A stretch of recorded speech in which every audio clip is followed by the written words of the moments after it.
forearm.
Greetings and salutations, everybody. My name is Michael Schwan, and welcome to the stream. Today is Sunday, July 25th, 2021. On Sundays, we hang out, we play some Stream Raiders, and I work on creative projects that I probably might not do otherwise.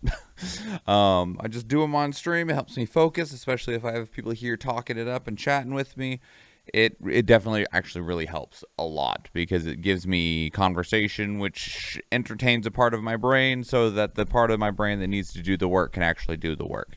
Because otherwise, the part of my brain that wants the conversation will be busy bugging the part of my brain that's trying to do the work, going, hey, we should talk about something. And it's like, I need to do this work, though. And it's like, yeah, that's nice. You need to entertain me.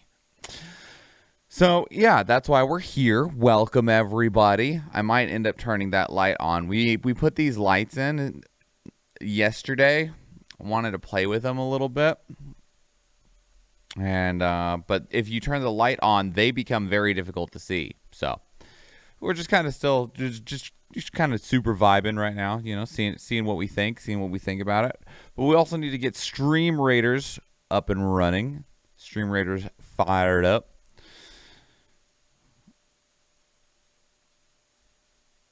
Yeah, this is right. I was like, wait, what am I doing?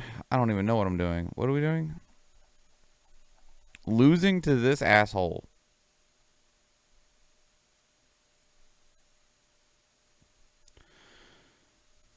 Oh, it scaled us down a lot from the last one. That's good, though, because we got completely riggedy wrecked on the last time we tried to play this. Because between the War Wagon and these guys, these anointed guys, oh, it was awful.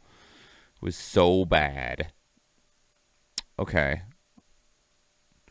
So we need to make sure we get rid of that anointed guy first.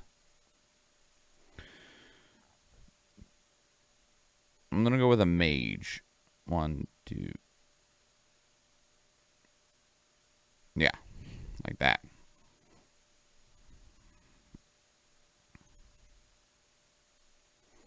If we can actually have like a rogue or two, like just rush up there. Or even like rush forward from us, maybe. I'm trying to figure out what the best way to get rid of that guy is, because he'll just wreck everything. He's big mean like that. Big mean like that.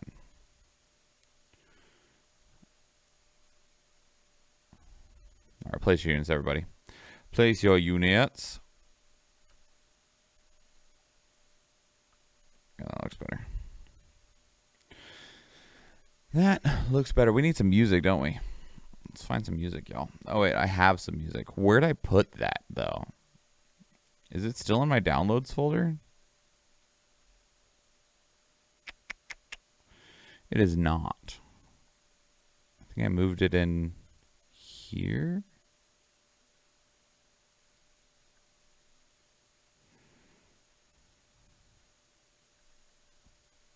Shit, where did I move? Where did I download that to?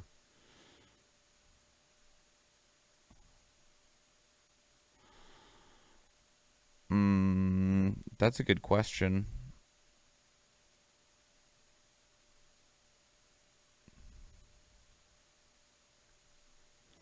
Trying to think of where I would have moved it to. You know what I mean?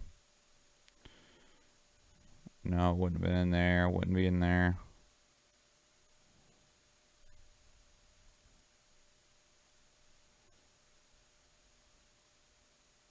In here? Shit. Did I delete it? Nope. Definitely did not. I just definitely don't know where I moved. Is it in here? In here?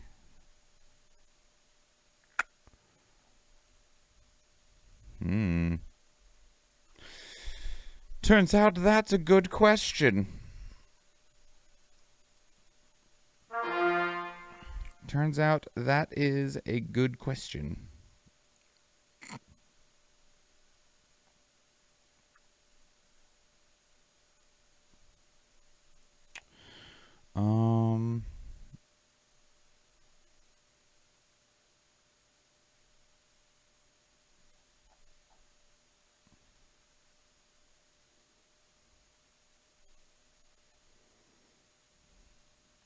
Oh, it wasn't an MP3 though, actually. It was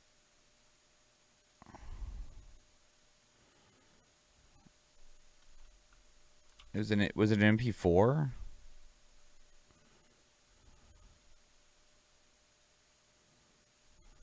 Wish I could sort these by like date.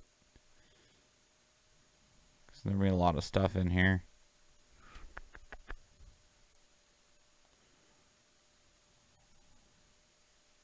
Where did I put that thing?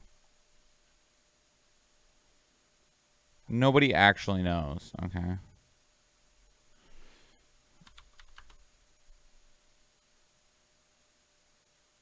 Was it an M4V file?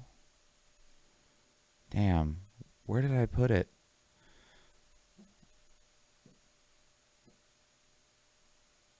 Oh, I think it's this one, actually. I think it is still in my downloads folder.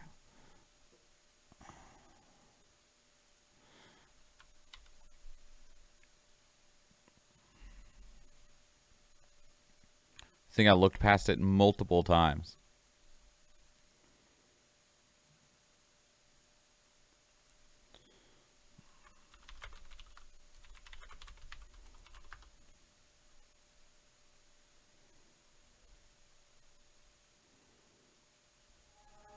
Yep.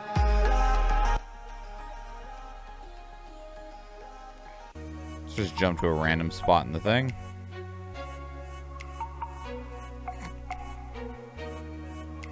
Very well. Okay. You know, I was in the shower thinking, like, man, what do I need to do today? And I honestly don't know. I honestly have no idea. I know some things that I know a couple things that I can just mark off, that I'm going to go ahead and mark off so that I've accomplished something.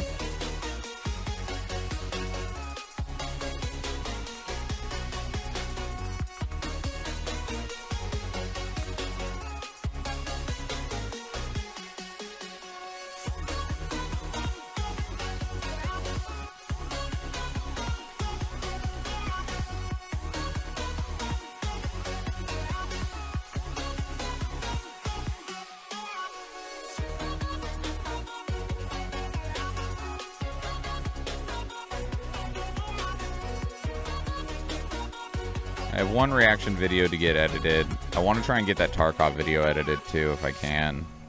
That one's going to be harder, though. It requires new things.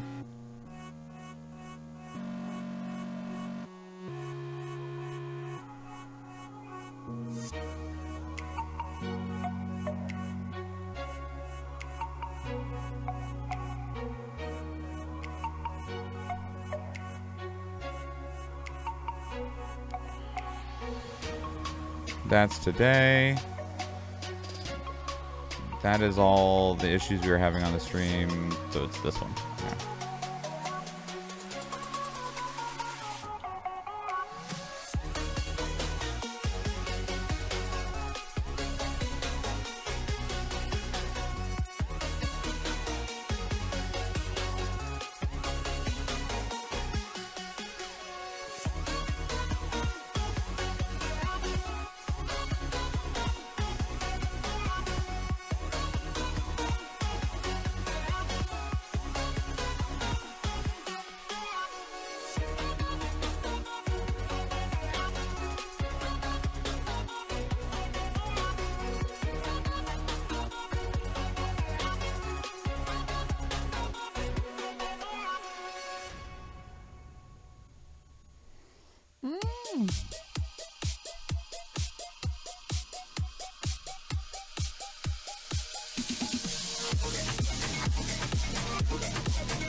How's that for a face?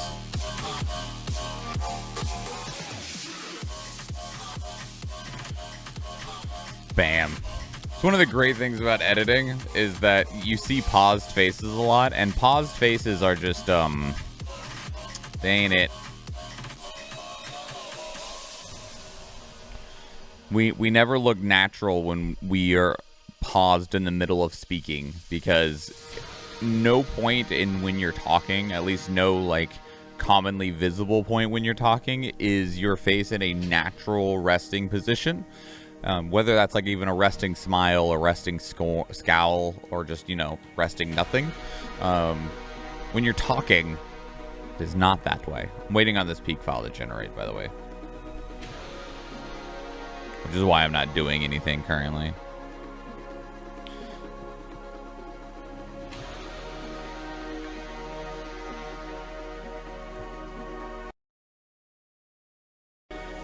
Try to optimize.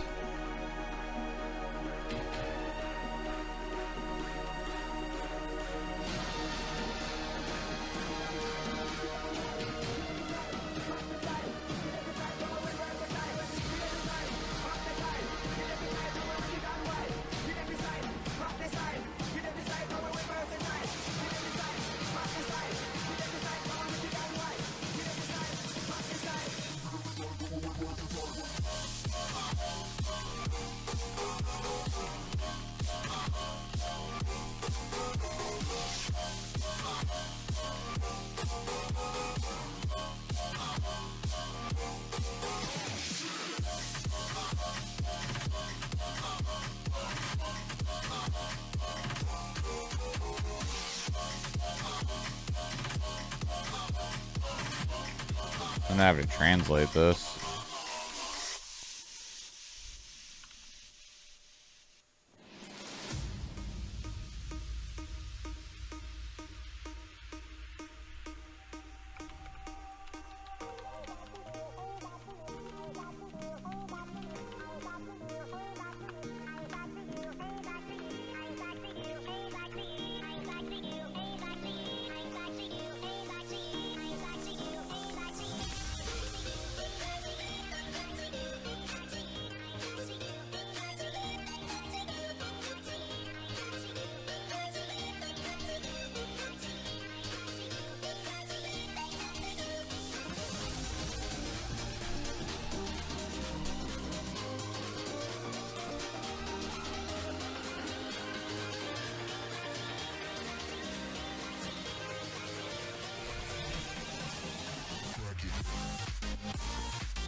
YouTube comments? Where? I just got done responding to them.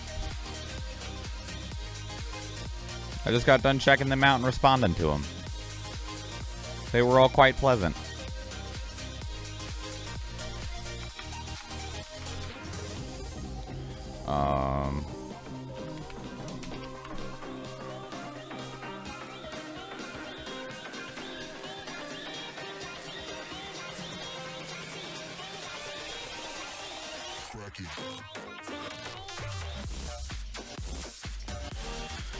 There was one that I needed to delete, but not because it was like awful. It was like a phishing scheme, essentially, like trying to get people to click on a link to steal their data or something. I don't know. I didn't click on the link. I just reported it and moved on.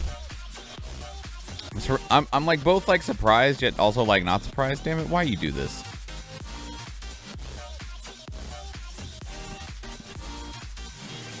Is it still working though? Do know that this game is... Yes. Okay.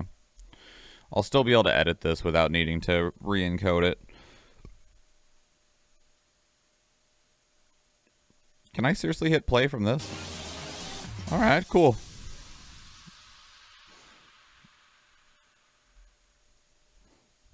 I read it.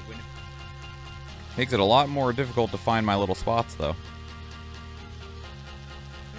I don't know if I want to commit to something that's not actually funded yet. Those faces get turned into thumbnails that go onto the YouTube channel. And yeah. Click on my link. It's in Schwann's stream. Here we go.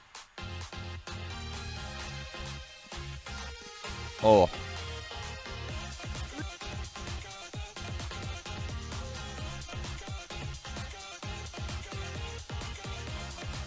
Something that you're game on for? Let us know down in the comments below. Crow Sworn. Yeah, it was at the end of Two Dead Dudes on Thursday. We have a channel on our server that is dedicated to the 4 days a week. Go to any of those things. There's links down in the description below. You can also check out lots.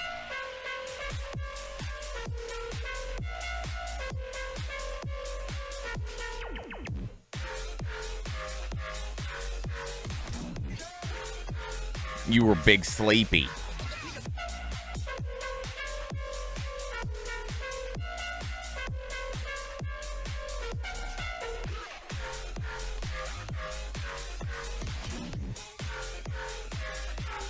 Video editing today.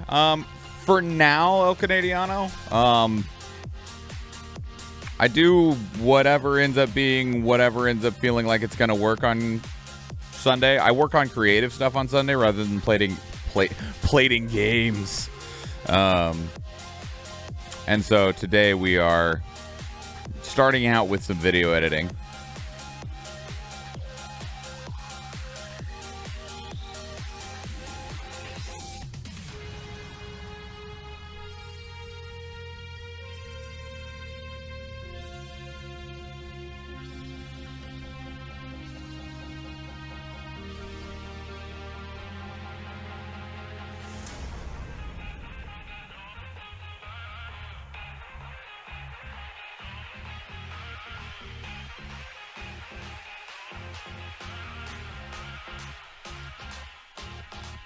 I made a lot of faces.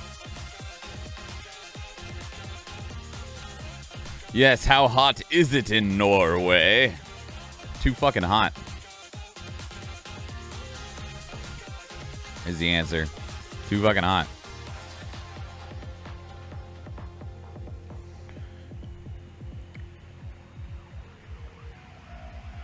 It thankfully cooled back down a little bit in Alaska. Because we did get up to 95 there for a while, and I was not happy. 95 degrees Fahrenheit. I think that's also, like, implied, though, because 95 degrees Celsius, we'd be fucking dead.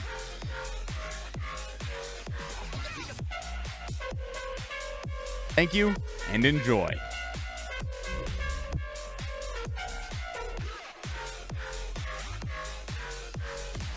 Greetings and salutations. I'm not El Americano. Oh my god. El Canadiano. Like... that was amazing.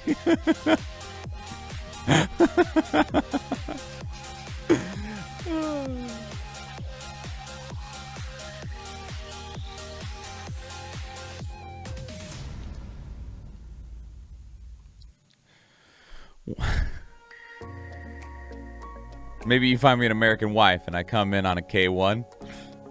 Yeah, where else even in the fucking world it uses Fahrenheit? What countries use Fahrenheit?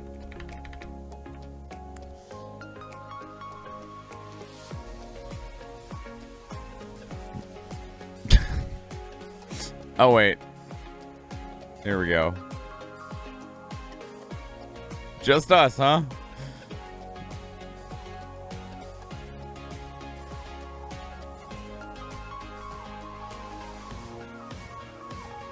Just us, huh? All right.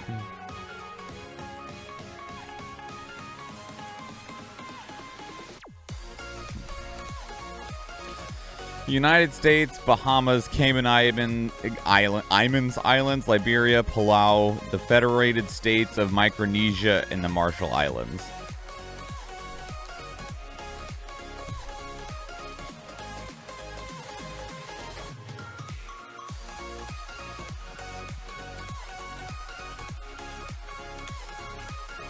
Was Daniel Gabriel Fahrenheit American?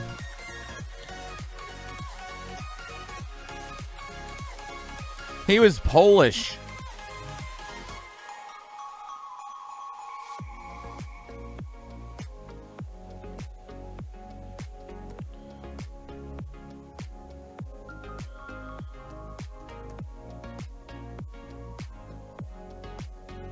He only lived for 35 years. Sag. Wait. Oh, wait, no. He lived to be 50. He spent 35 years living in the Dutch Republic. Okay, never mind.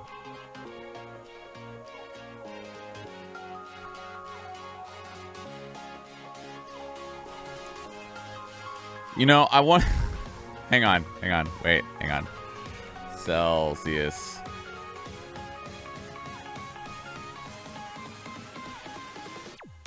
Who's accredited? Named after Anders Celsius. There we go. He's Swedish.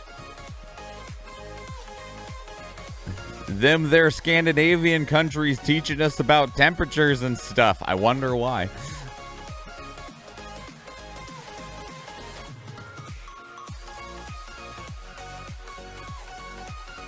He was alive at damn near the exact same... He was alive at the same time as frickin' Mr. Fahrenheit. That's cool. And kind of surprising.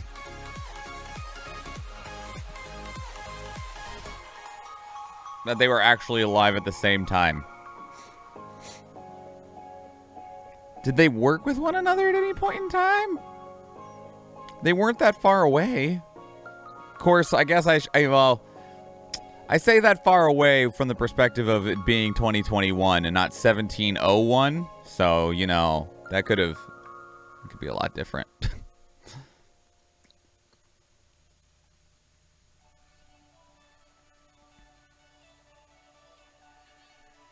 He lived to 42.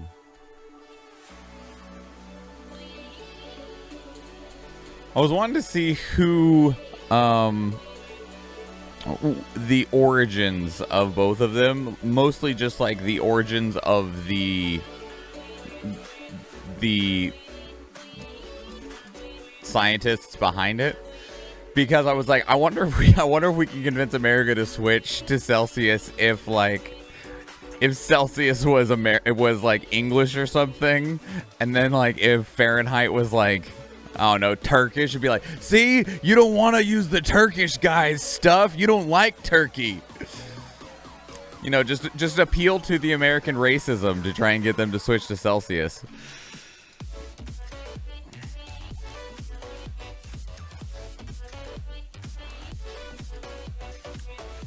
Nikola Tesla and Edison were alive at the same time, just separated by half the world? No, actually, they worked together. They actually worked together, and most of the things that Edison worked on were stolen from Tesla.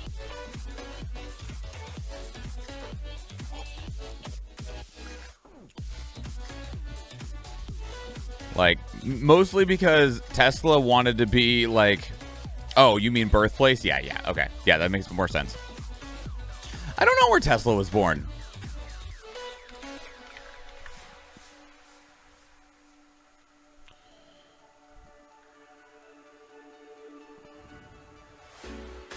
Born in the Austrian Empire or modern-day Croatia. He lived to be 86. He is Serbian, but it appears that he was not born in Serbia.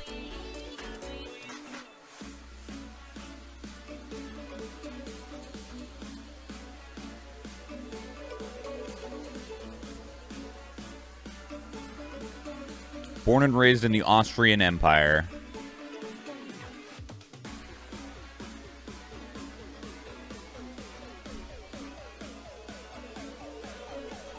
Smart guy.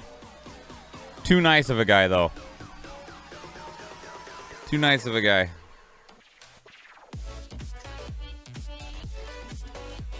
Like, man, if Tesla would have gotten to do everything that Tesla wanted to do, I really would love to see what the world is today. Because, like, this is a guy who had so much to give the world. Like, so much that he literally just wanted to give the world. And disgusting fucking greed-filled assholes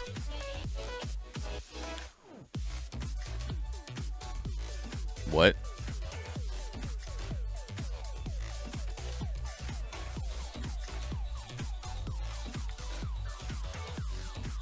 Can I not spell? There you go. Greed-filled assholes like this one made it where he didn't get to give us things.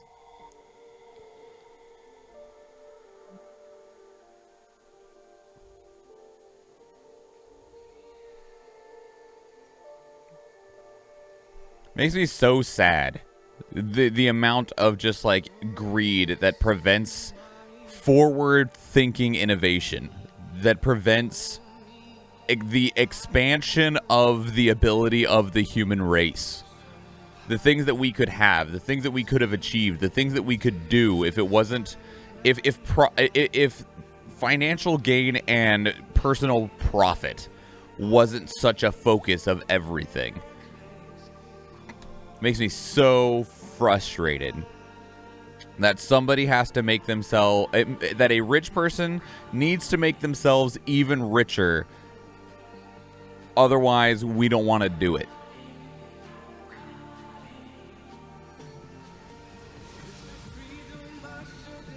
Kind of like the whole idea, like, obviously this is like conspiracy theory style stuff, but the idea that they did find a cure for cancer, but they're keeping it locked under because treating cancer makes more money than curing cancer.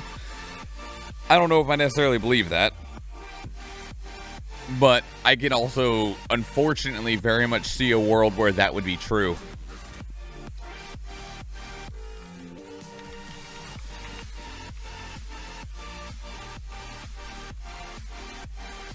Because people are gross.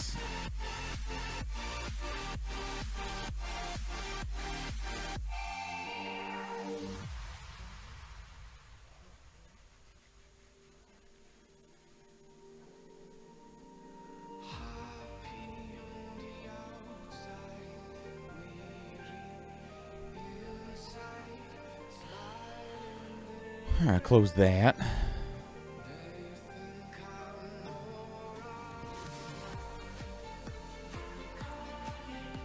BRB scav run? Do it. You do it and you like it. Did I already put this in here? And then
this one. I think, anyway.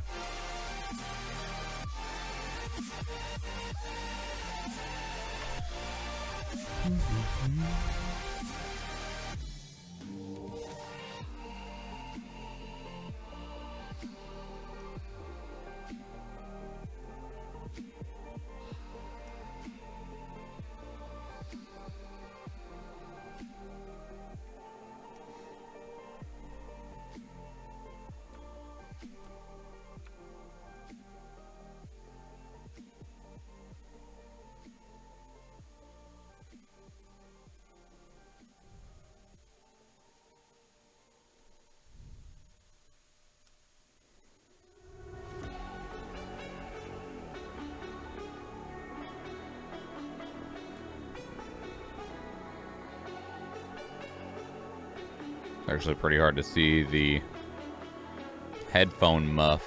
I bought myself a new headset. It's not here yet. Will be soon.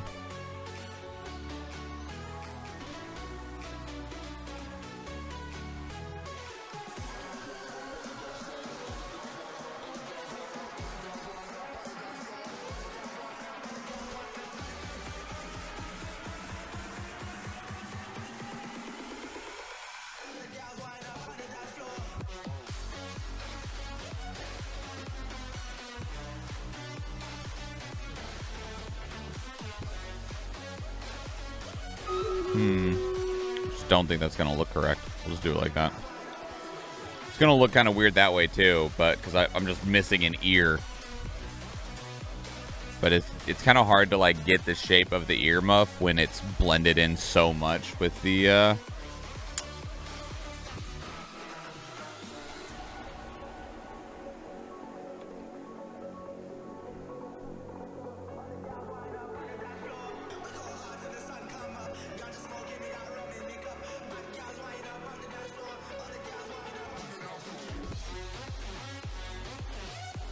Alright, good luck everybody. Hopefully Hammy runs straight into the Anointed. Nope. Wait. Oh, it worked out all the same anyway. Whew. Okay, maybe we can win now.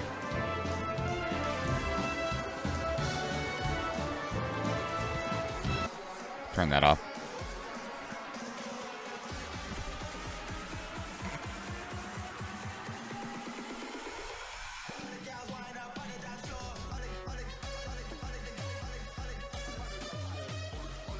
Kill it. Good work. Awesome. Awesome. One monk and one berserker, which can be yours for 420 channel points. Most kills go into Athena. Most assists to El Canadiano. El Canadiano and myself tied for second place kills with 1. Going random on those in 5, 4, 3, 2, 1. Boop. Little Chrissy with the monks. El Canadiano with the berserkers. Back to the map. Oh, shit. So Wasteland rock out right after that? Oh, fuck.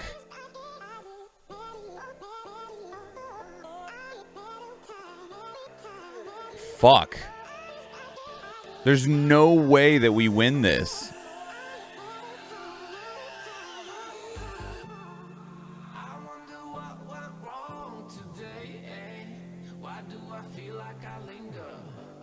What if we do win this? I don't fucking know. Bomber or artillery? I can try. Like, the problem is though is that like Athena literally, so this from what I can tell, this specific map doesn't scale. You always get exactly this. And these level 20 anointeds will just fuck up your whole army. And there's also 2 of every unit in the middle. You can see that there's 2 of them. Why? Don't know. Why is there 2? I have no idea.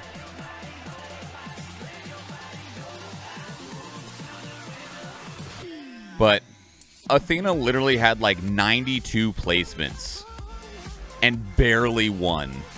And it was this exact size. This map doesn't get smaller. Like, even if we lose when we go back in, it's going to look exactly like this. Because Athena lost twice to this map yesterday.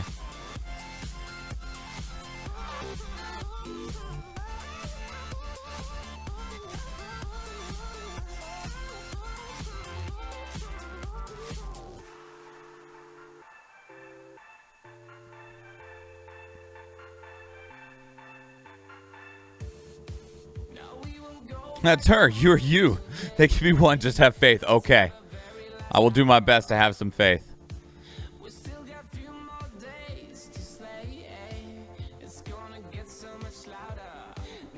Just artillery spam everything. The one nice thing is that these anointeds is that when they blow up, they do hurt their friends.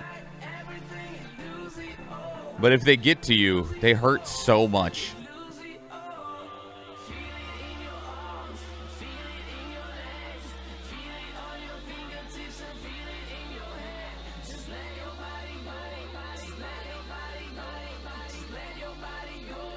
Maybe get some like sacrificial lamb tanks to just try and soak up what we don't blow up fast enough.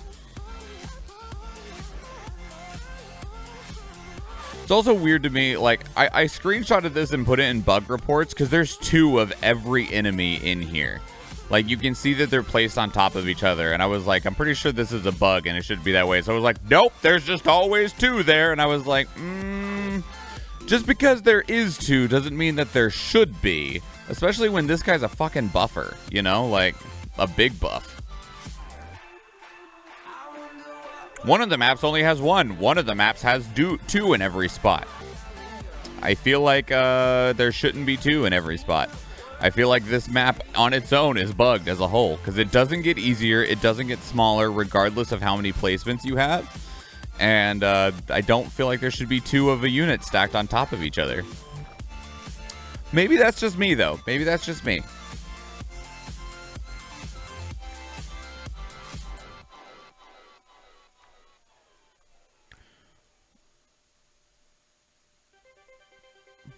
I'll make AP10 take a holiday from CVC.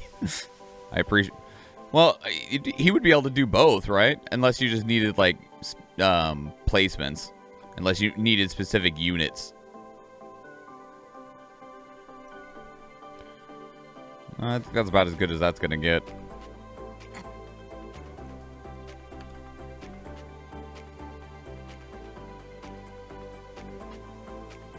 Maybe 10s on your field and Z's. Ah. I see, I see. I need white.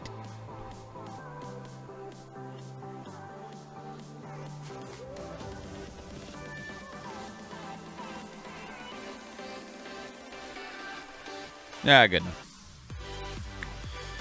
One of the things about thumbnails that I've learned also is that because most of the time they're small, a lot of imperfections in a thumbnail aren't noticeable when you're looking at it like on a browser even because the thumbnail's so much smaller. I don't know what to do with 350 Vods at this point. Bathe in them.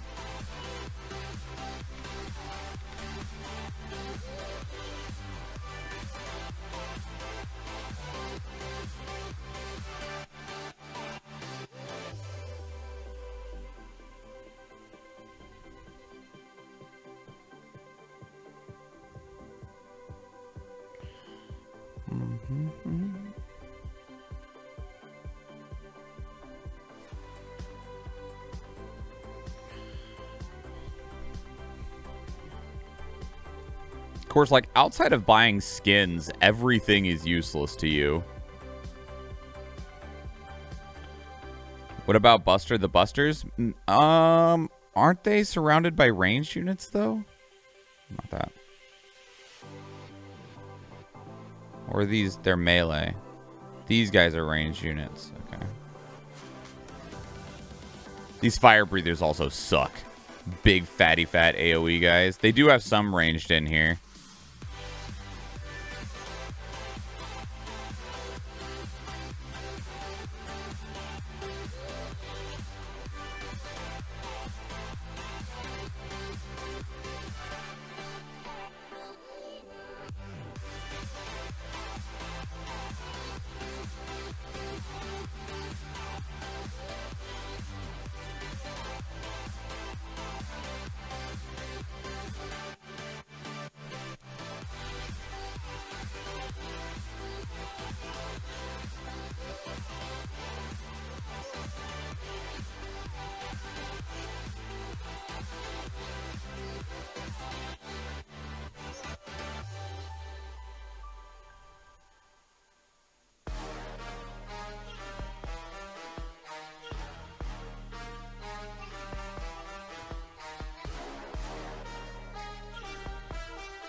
Fucking WebP bullshit. I hate WebP. It's fucking garbage, man.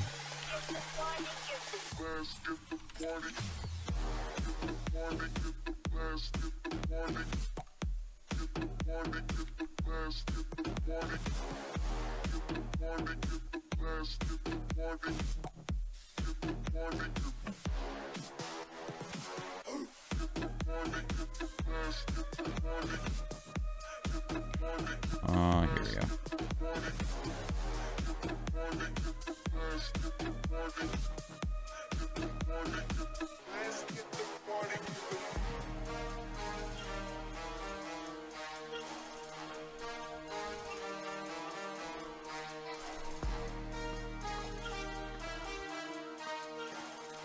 Was it on Interchange, Eve?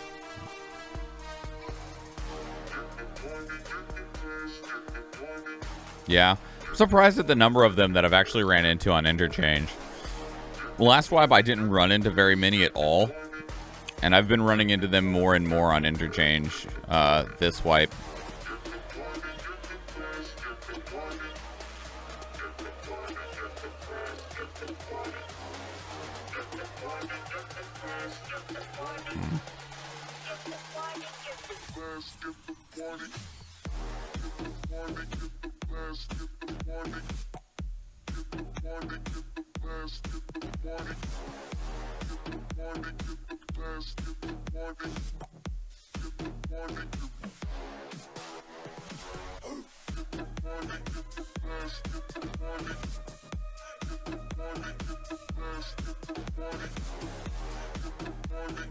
Like last wipe, I had run into them every now and again on Shoreline, but I think I only encountered like maybe one the entire wipe on Interchange. And this wipe, I've already found them like 2 or 3 times.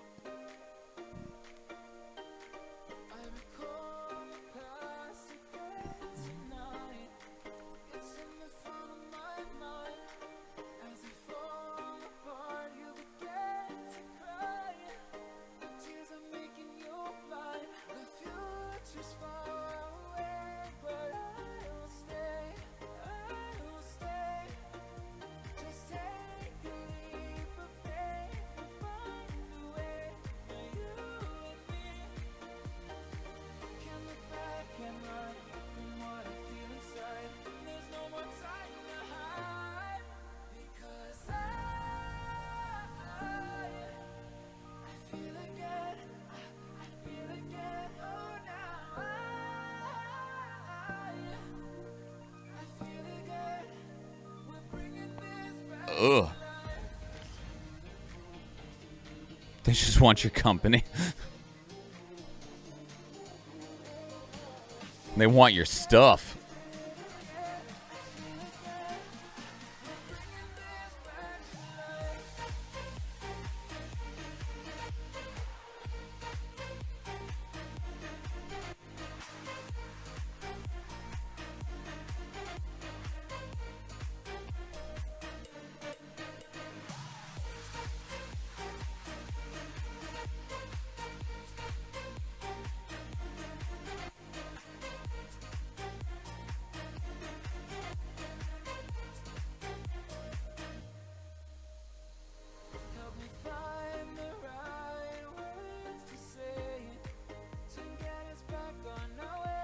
Should have just rested, but I thought 3 minutes was enough to run from Goshen to Railroad, but nope.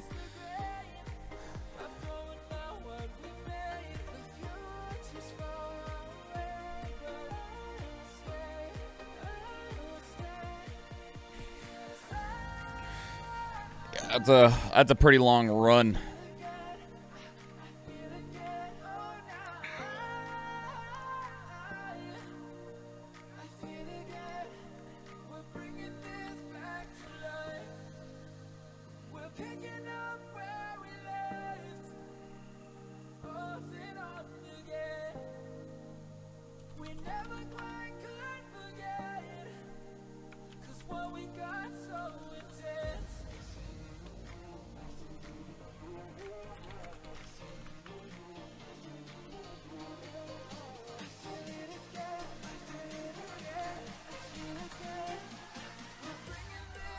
Dropped everything in my inventory before timing out, just the last F you.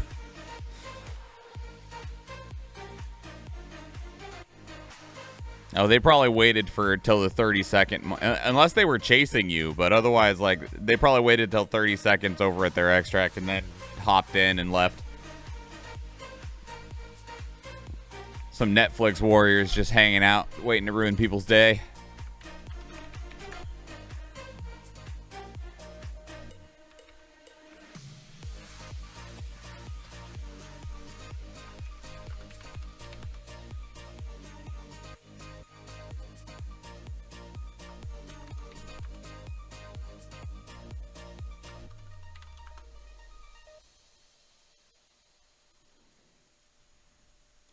It was one of the things that, like, me and Tony and a few other people, when we played Hunt Showdown a lot, would talk about. There'd be people that would just, like, camp a boss's lair for, like, 30 minutes. And I'm like, how the fuck are you not bored out of your mind?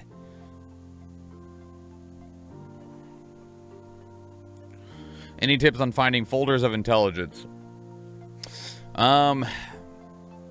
So, the actual, like, best way to find a folder with intelligence would be to go to customs as a PMC and go to Crack House. And there's two there are two spawns that spawn literally right next to Crack House, like right next to it.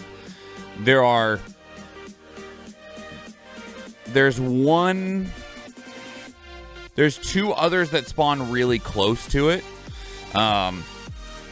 The library upstairs on the shelves, and there's normally about I'd say a 50% chance of finding one folder in there. That's probably the best, fastest, easiest, most reliable way to find one. Otherwise, reserve. But I don't actually know where there's like 40 folder with intelligence spawns on reserve, but I don't know where they all are. Buy it off you and stuff it in my container. I could do that. I don't mind. I have no problem with that.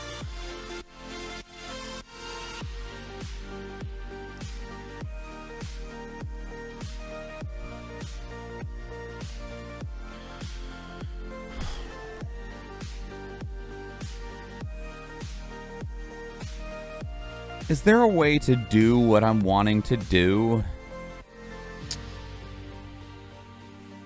I need... This is going to sound really weird.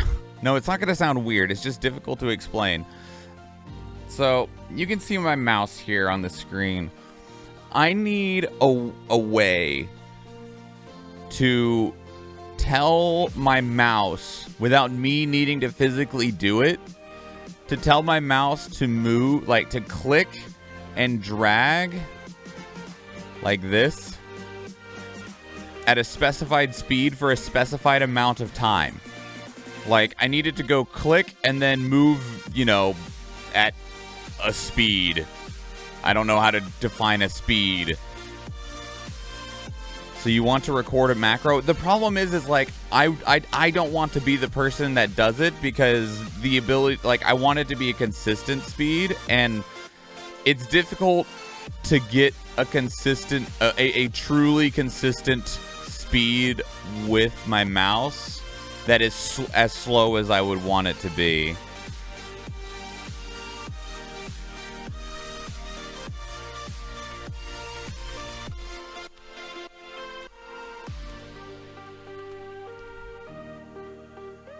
Yeah, the mouse recorder, I record it and then it does it.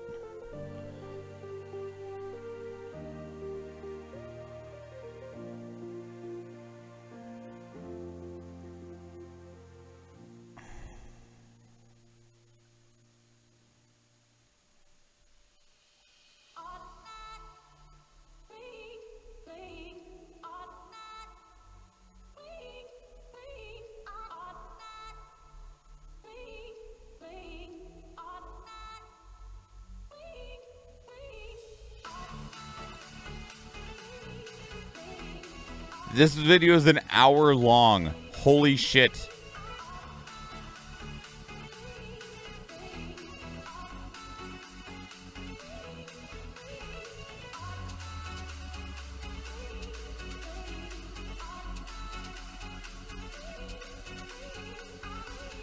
Hire someone that just sits behind you and does it every time you want.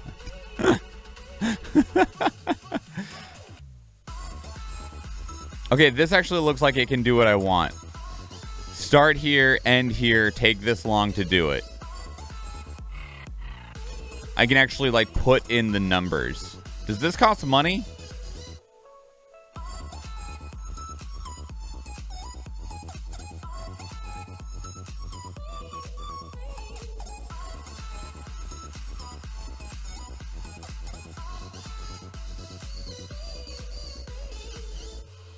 Yeah, it's fine.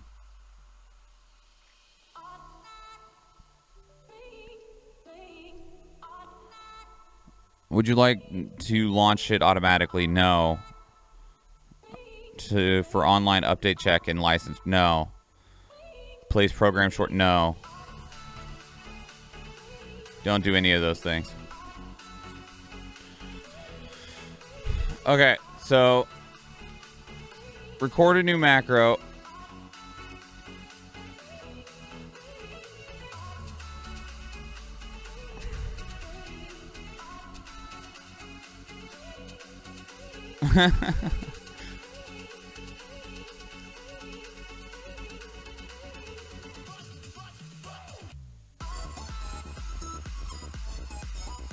Okay, so we'll go 100, 100, and take 6,000? 6,000? Wait, 60. Oh, wait, hang on. This is milliseconds. So this is going to take 6 seconds to... Okay, do that. Yeah, that's fine. Play.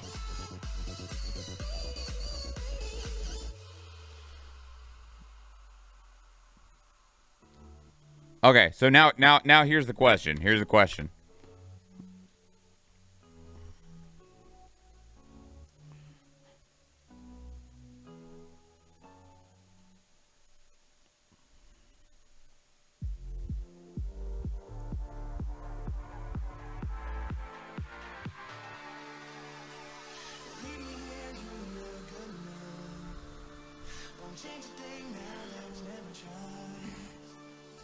Let me turn this on.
Gonna reset my scav case because free stuff. Well, it's not free. I guess I technically pay for it. Whatever. Whatever.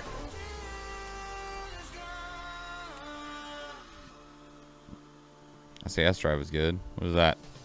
An ACOG? Cool. Okay.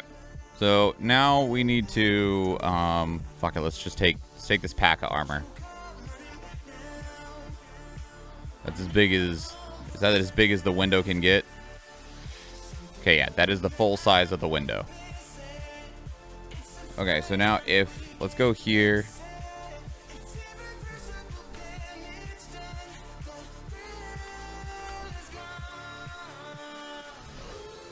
Now what we want to try to do is I want to do this.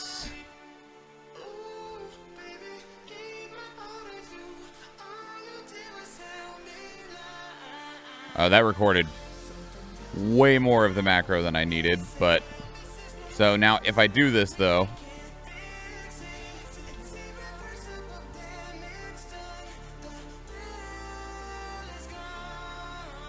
Okay. It does do what I want.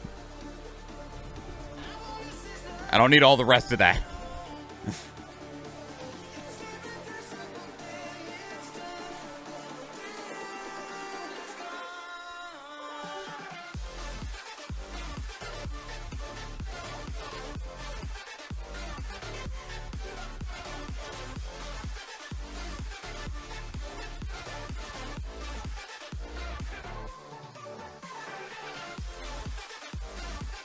Can I play just this part? Okay, that's that part.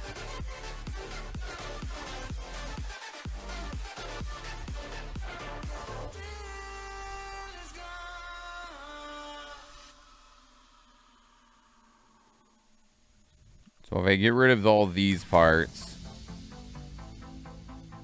maybe get rid of this part. Okay, that's just that. But now I want to edit the position.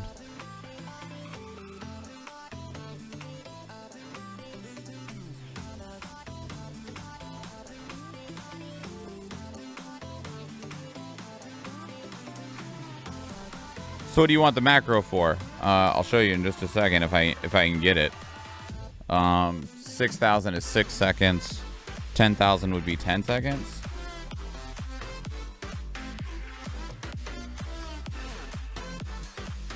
I literally just want it to do this.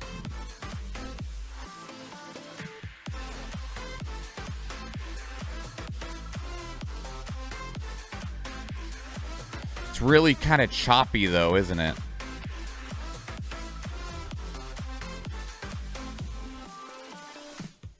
I wonder why it's choppy. What for though? To record like the asset spinning like this. To record that to use in footage on YouTube. So that like if we're talking about the pack of armor, I can have this on the screen.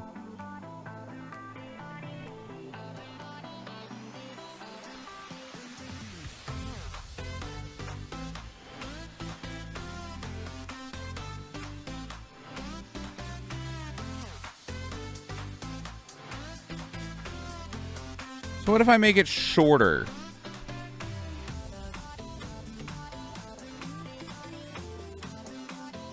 It's still kind of choppy, ain't it? It's like when I set the path, what if I make it take a lot longer?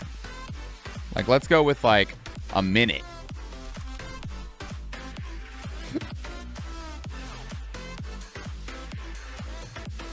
That ain't it, dog.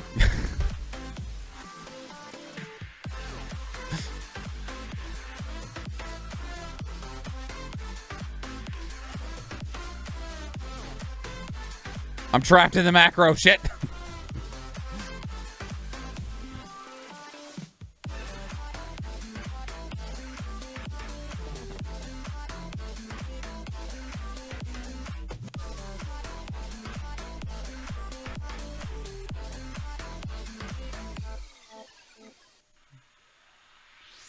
Like, that would work just fine if I could figure out how to make it not be choppy.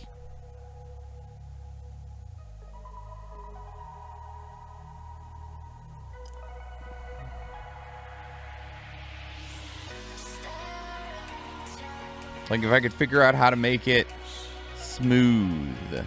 Are you done? Yeah, you're done.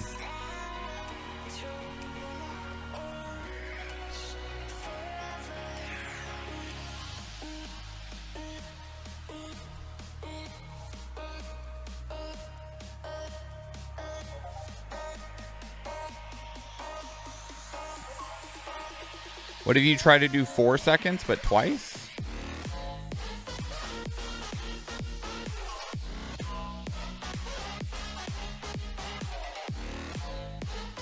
Can I copy this?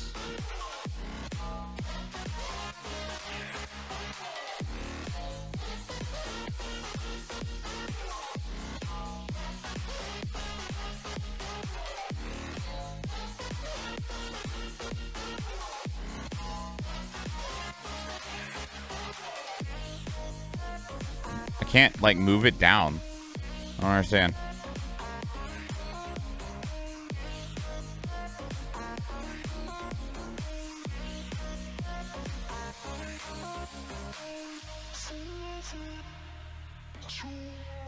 Like, copy the whole thing.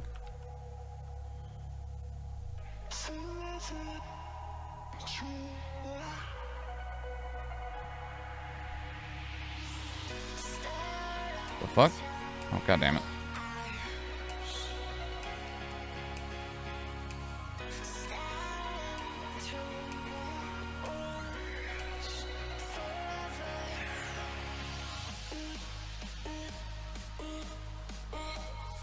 What?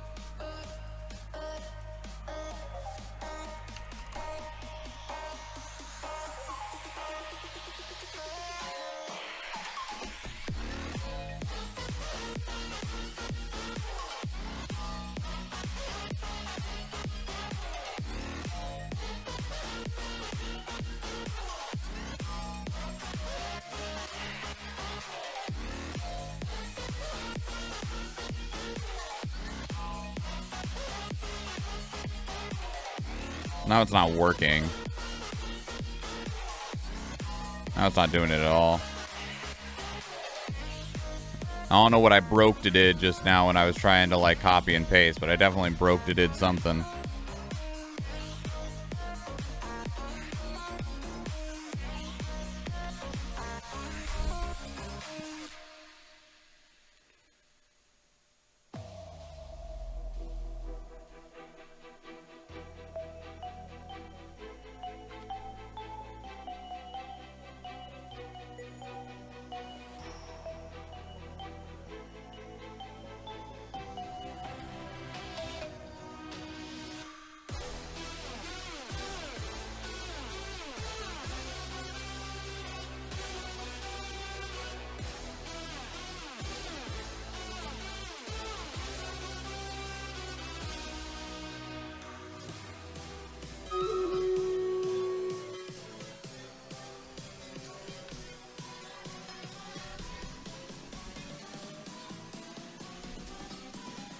Get rid of that, get rid of that, get rid of that, get rid of that.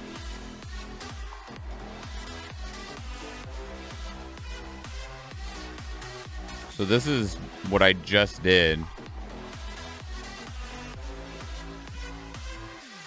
Man, even with my movements, it looks a little choppy. It didn't look that choppy when I wasn't using the macro, though.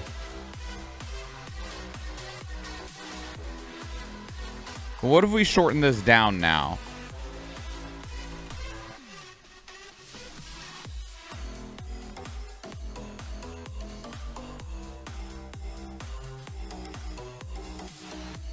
Play.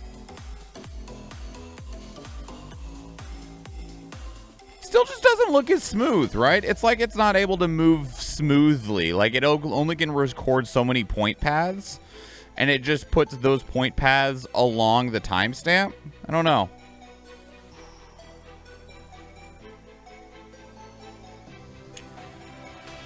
Has a small delay. Maybe you get rid of it if you pay for the license. No, well, I mean maybe, but the little page said that everything everything in the demo version is the same as the paid license version. We'll give this group the high ground. Just in a hope, or maybe we give the smaller group the high ground to give them a better chance of actually getting through their group, since the group on the right has more soldiers. What do you guys think? High ground on the left or the right?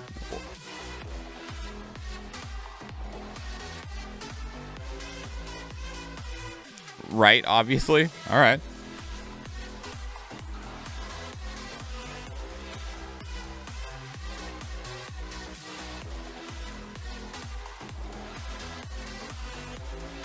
All right, good luck, everybody. We also had a bunch of people show up, which is great.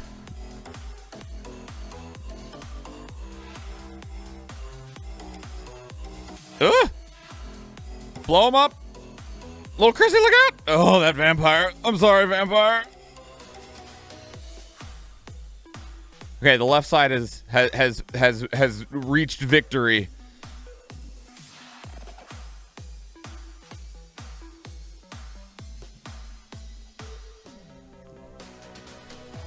The vampire was a sacrifice. That's all they're good for, right? Because, like, seriously, I don't know what vampires are supposed to be used for. I don't feel like their stat block and, like, usefulness, like, fits anywhere within this game. I don't know what they're supposed to, like, be used for.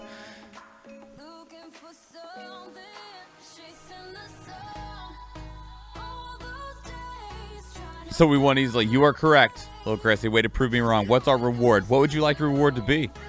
They're used for extending the grind. Damn, Eve. That's a rough call out. I'm not saying you're wrong, but that's a rough call out. 2 busters, a berserker, and 2 healers. Any of which can be yours for 420 channel points. Most kills going to Little Chrissy, followed by, tied with AP10, followed by El Canadiano. Most assists to El Canadiano, followed by Little Chrissy, tied with Beastmaker, followed by Beak.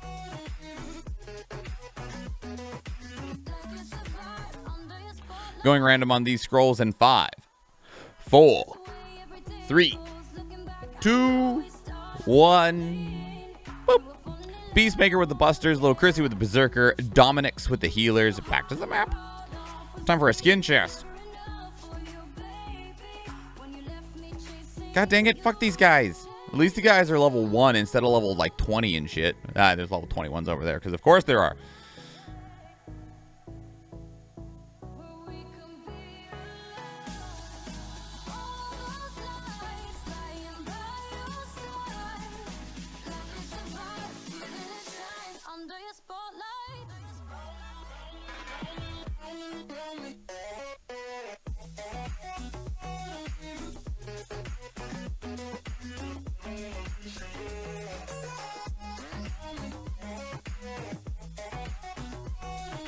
Gupper.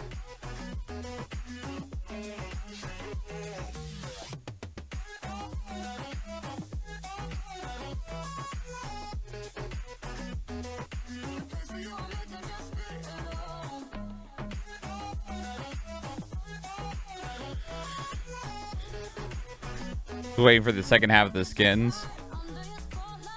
At all of them within 25 chests. That's insane.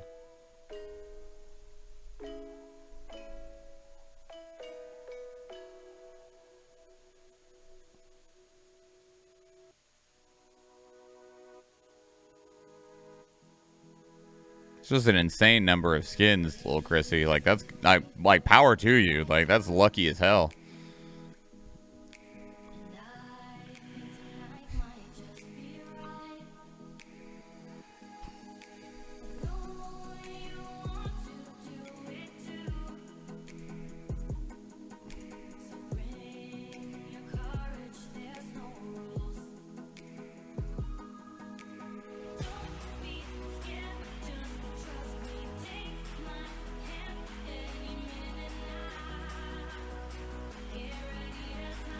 I can play with the playback speed. What does this do?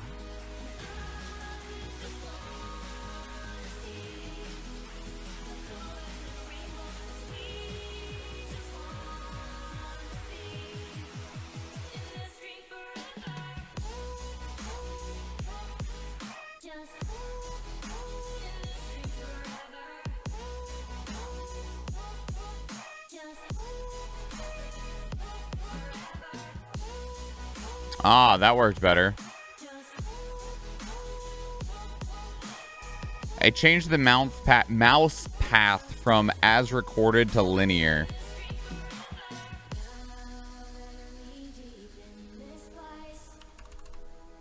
What if I make this longer now?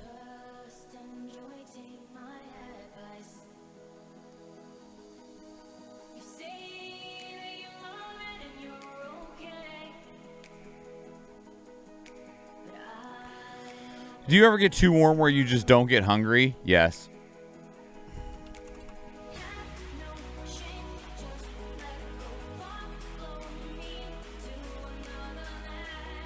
What does spline mean?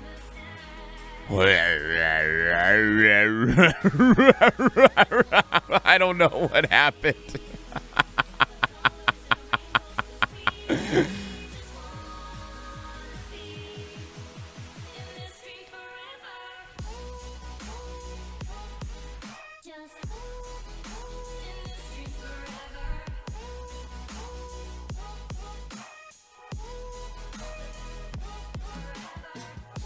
blind as a spine with scoliosis, it seems. Obviously.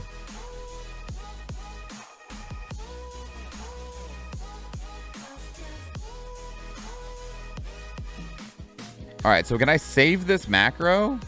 Yeah.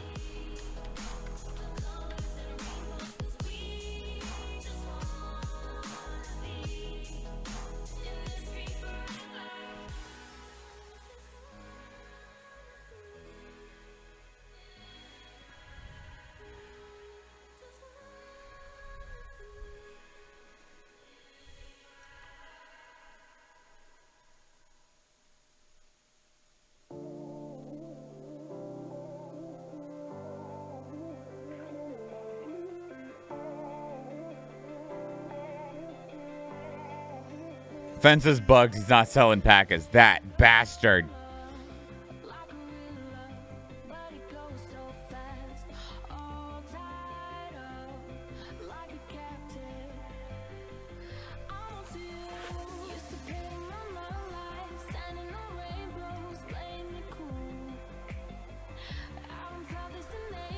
Is this on the right fucking screen? It's not.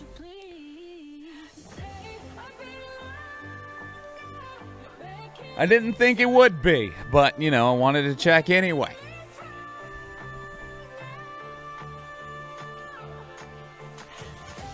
My computer never, like, XSplit never remembers. I don't know if it's an XSplit thing or if it's my computer thing, but it's just like, it's constantly changing which monitor is which number all the time. Okay, can I do that with, like, a bullet now, though?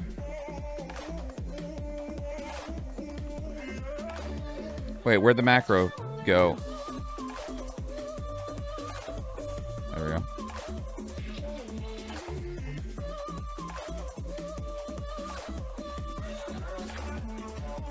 It doesn't do it with the actual main monitor. No.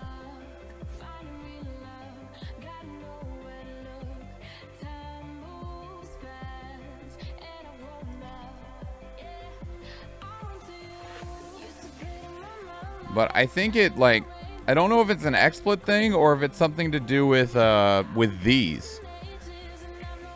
Because, like, here's the thing, is that these numbers do change. The computer still ends up being in, like, the same spot. Like, the monitors, like, it doesn't change them around, but it does change these numbers. So I think it's actually a computer thing.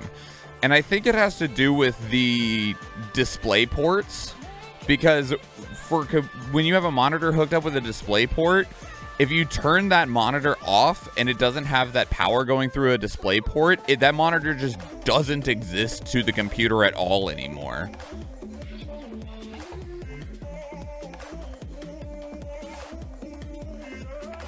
Oh, well, that fucked up all my windows. Thanks for that.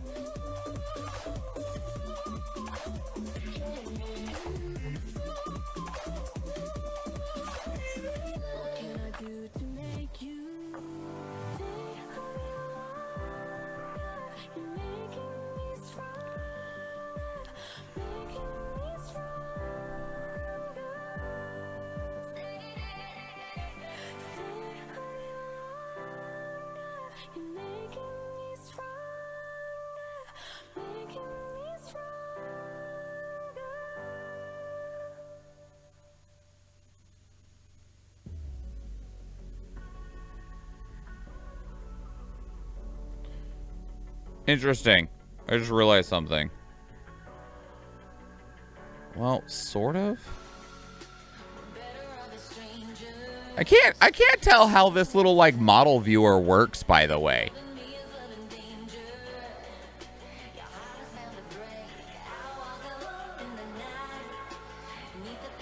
Cause, like, the lighting in this, like, model viewer is weird.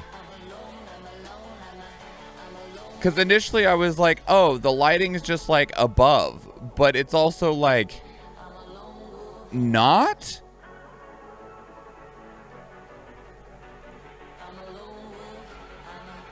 I was like, okay, well, if the lighting isn't moving, then maybe we're moving the camera around the model. But...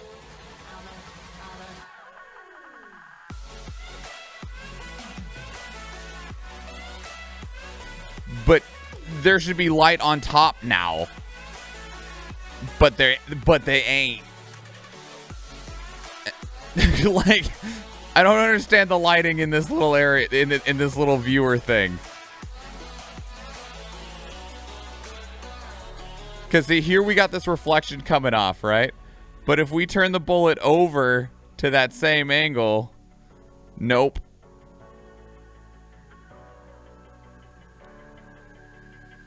I don't understand.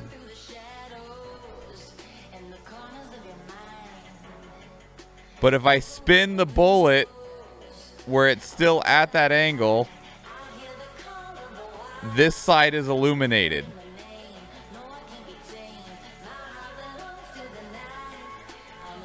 Like, that side of the bullet, if I can manage to, like, finagle this in a 3D space in a way that makes sense. AZ, help. You know how to do this better than I. Weird. That's super weird. The lighting in that's super weird. I don't understand. I don't understand at all. Thank you.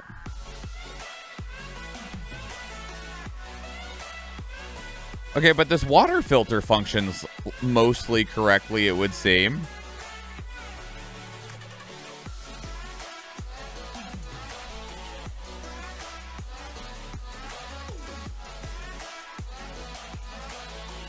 Okay, I don't know. I'm not going to try and understand. I don't understand, and that's... I will just accept and recognize that I don't understand is what we'll do with that. I'll just be like, yep, don't know. Doesn't make sense to this guy. Not going to try and make it make sense to this guy.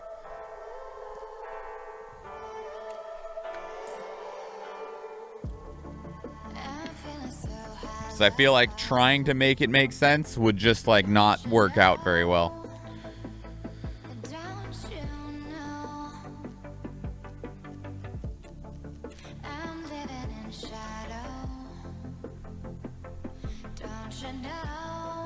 Okay.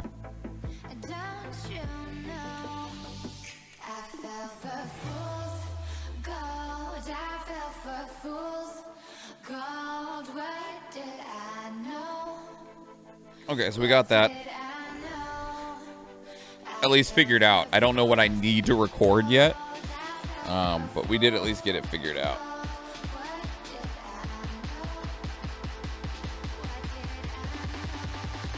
Oh!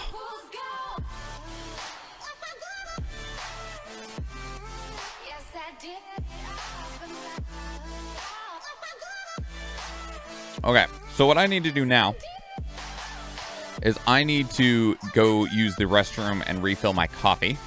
So I'm going to put this up, and I'll be right back.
Okay, I'm back.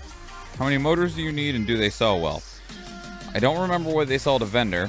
I know they sell decently on the flea market.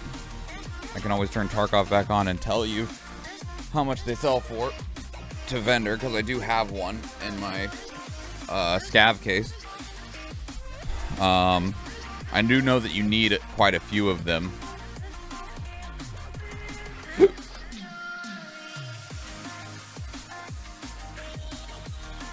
Yeah, you'll need one for generator level 2, one for vents level 2, 3 for generator level 3, 4 for vents level 3, 2 for water collector level 2.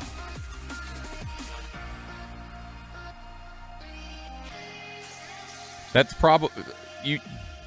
4 in stash is probably more than you even need right now, just because things like generator level 3 will require mechanic level 3, which means you'll need to get to level 30 before you can build that. So you probably only actually need to keep 4 in your stash.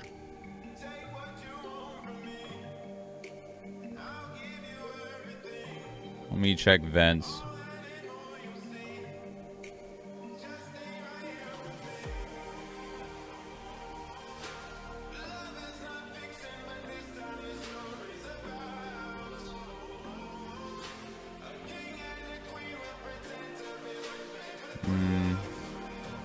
Even then, no, I think actually only will need to keep 2 in your stash. Because all of the other upgrades that need them, you will have hit level 20 with the flea market by the time you need them. Like, as a hard requirement. and they will. They're getting cheaper as less and less people need them.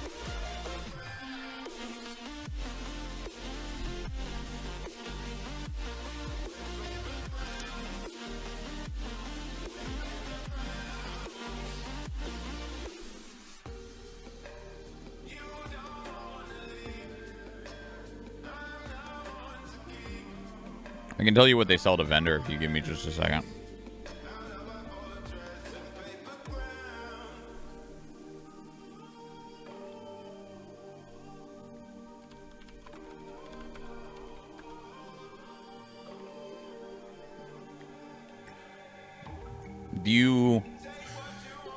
You'll need power supplies only for the Bitcoin farm and the generator level 3, but generator level 3 you'll need to be level 30 for.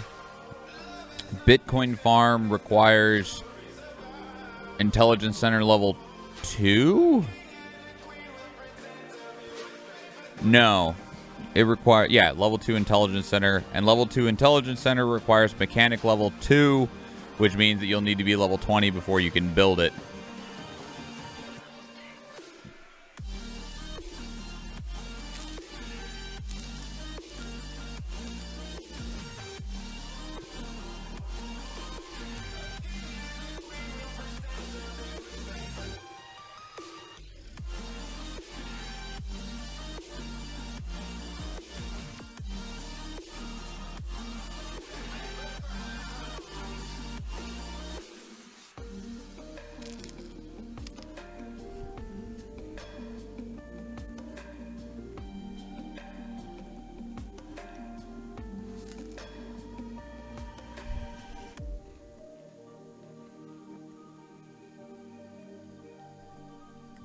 So you won't need PSUs at all until level 20.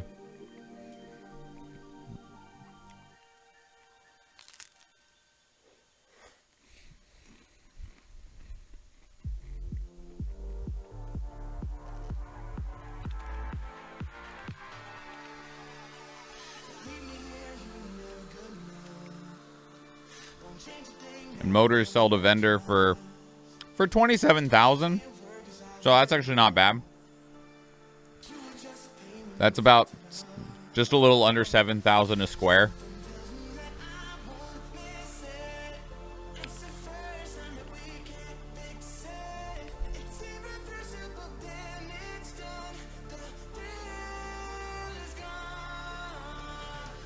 I was joined by a friend from above.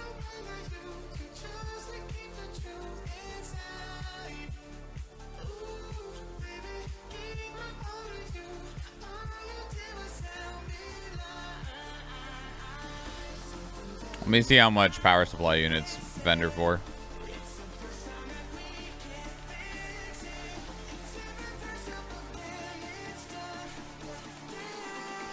Well, they sell on the flea market right now for 50K, and they sell to vendor for 5K. So that's not worth grabbing at all as a scav, unless you have the flea market.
seasons come and go like thoughts of you.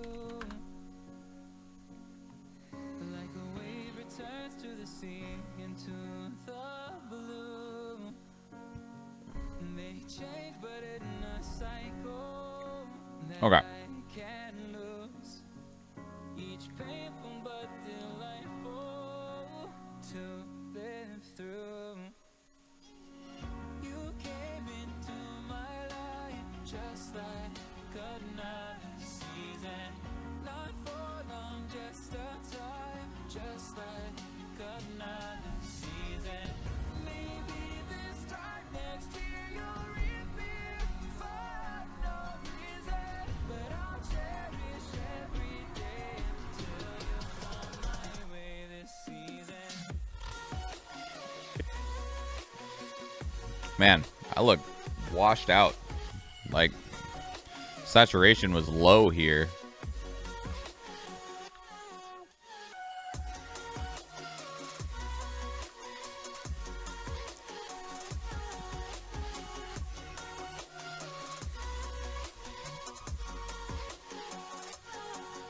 The seasons turn and change just like your mind.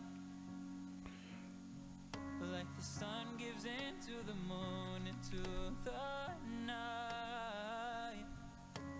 Time continues marching, it slowly crawls. With each new one starting, I recall. You came into my life just like another season. Not for long, just a time, just like Where'd I get that picture from? season. Maybe this time next year you'll reappear for no reason, but I'll cherish every day until you come my way this season. Is it in here? No.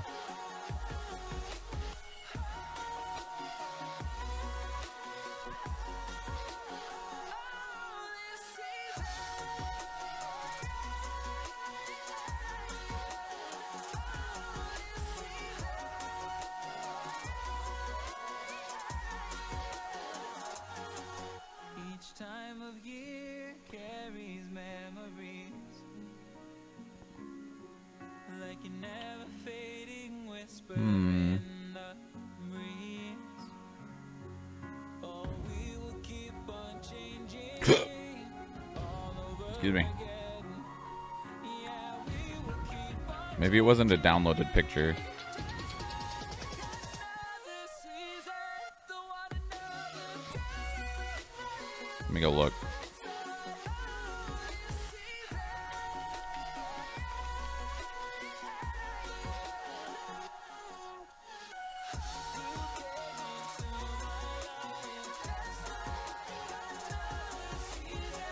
Well, that's almost it. It was this, but with the logo on it. There it is.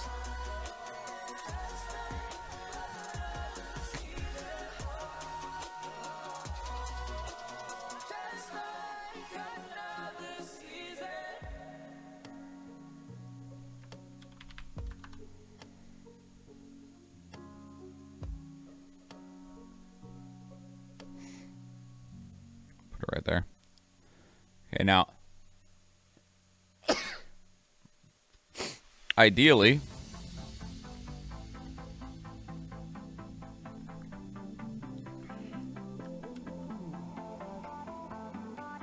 the fuck did I just do?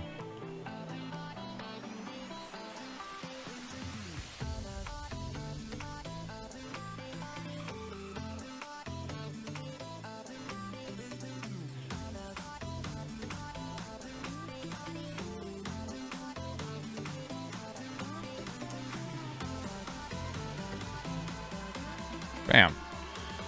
Now, obviously, this looks the same as this, and that's fine. But I also wanted to make sure that I'd be able to put things in that slot after chroma keying out the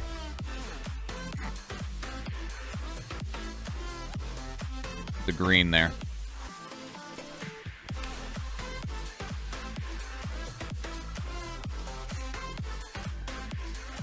Oh, my nose.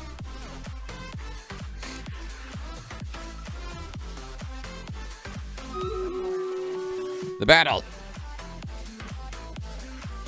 And close that.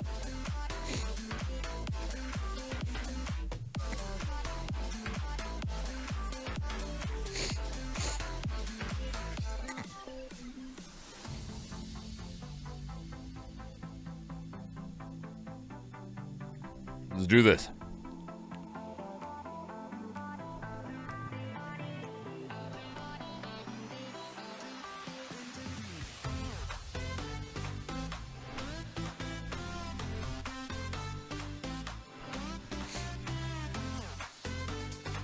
Get him, Lanthander.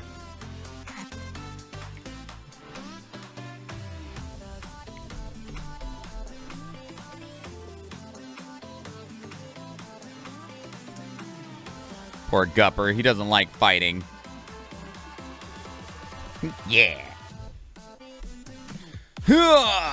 We got 200 gold. It could be yours for 1,669 channel points.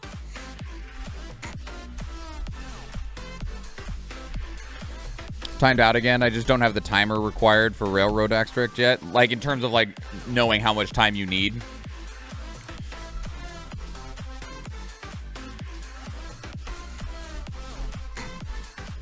Obviously, it depends on where you are in the mall.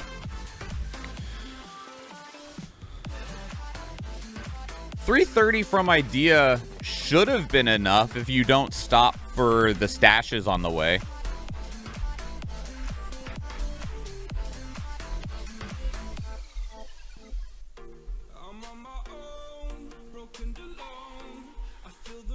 Because I've definitely left Idea with, I think, even less than that.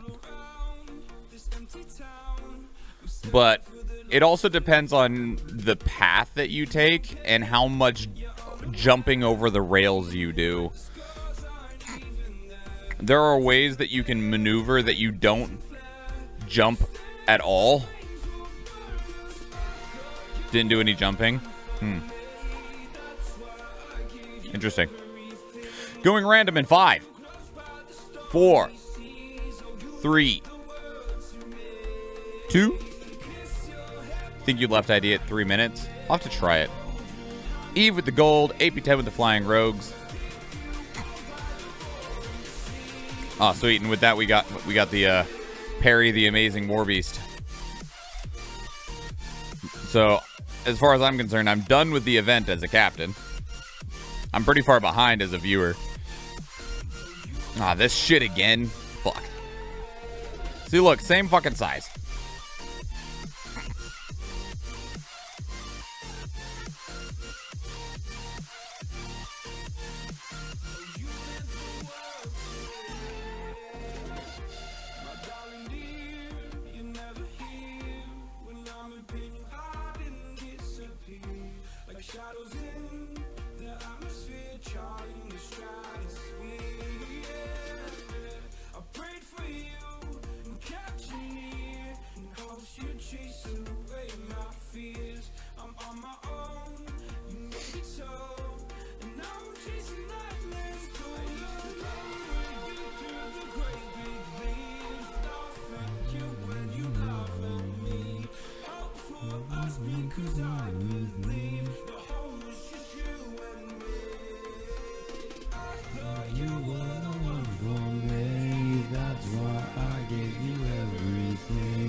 Hang on.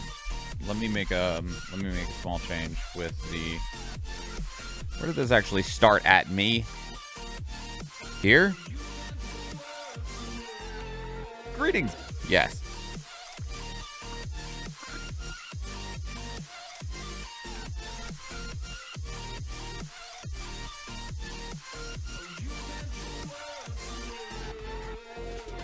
Cat right now, and I apologize.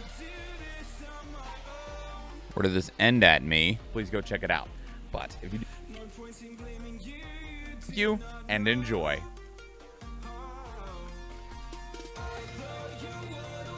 My windows now because crickety.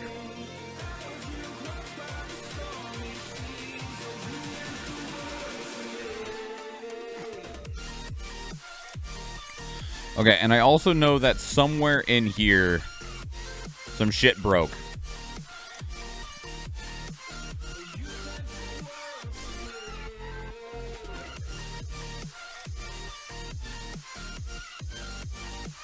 Holy shit.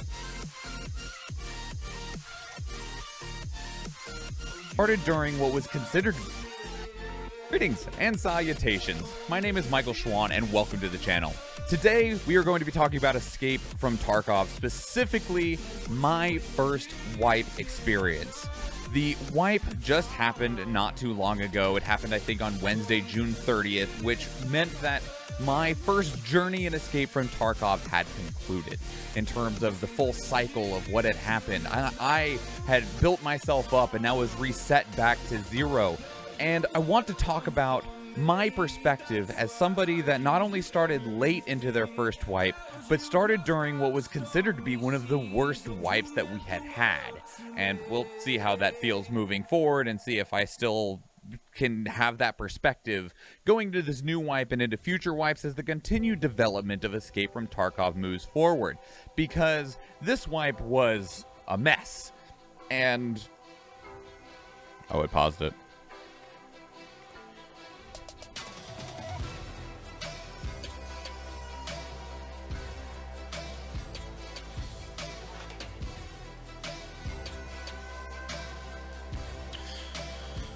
Is there a way for me to save this? There is. Cool.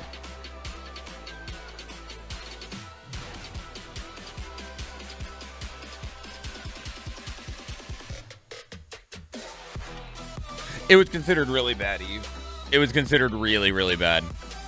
One of the main reasons why it was considered so bad is because originally, ever since the Bitcoin farm was added, if you look at a physical Bitcoin, it says that it is 0.2 or 20% of a Bitcoin, and its price in game was directly reflected to the price of Bitcoin IRL at 20% of the IRL price, and then converted into rubles, of course.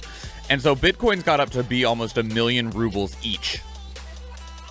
And because of the massive inflation that Bitcoin had, so everyone just had funny money. Just if you had a Bitcoin farm at all, you were just rolling in money. I had one friend that had a Bitcoin farm that was level 2 instead of level 3 and with 25 graphics cards in it, and they didn't play for like 2 weeks.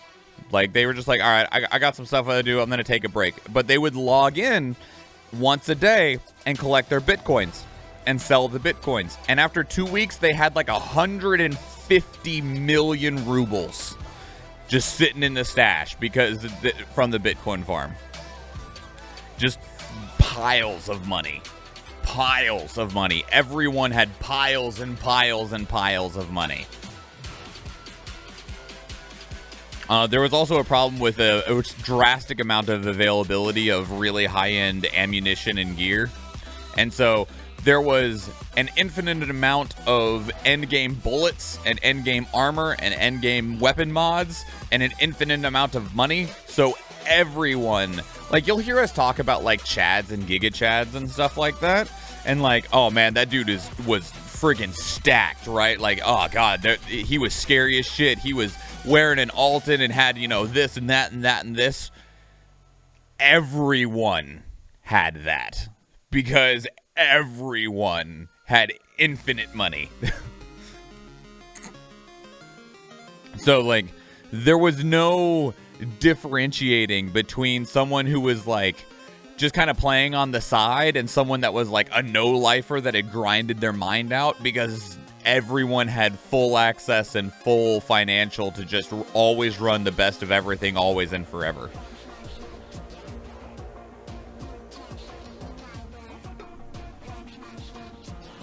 Who knows what the new wipe will have in store for us. So here's what we're going to be talking about. I started on December 20. No, the wipe started on December 24th, 2020. I started more than a month after that. I bought the game on January 30th of 2021, and then about a week later is when I actually started playing it seriously. I came to Escape from Tarkov from Hunt Showdown, which is a pretty normal leap for those two games to be intertwined in one way with one another, whether you go back and forth between them from one to the other, etc. And I left Hunt Showdown due to the Scav Karma is the only reason why I like Tarkov right now. I like Scav Karma a lot. The game has significantly slowed down development on Hunt Showdown, and I was looking for something new, something fresh, and so I followed where all the other people went, which was Escape from Tarkov. Oh boy, nothing can prepare you for Escape from Tarkov. Nothing. The game is brutal. The game is painful, especially when you first start. Now, this is true for most games, but this is true especially for Escape from Tarkov. The game is never more difficult than right when you first start.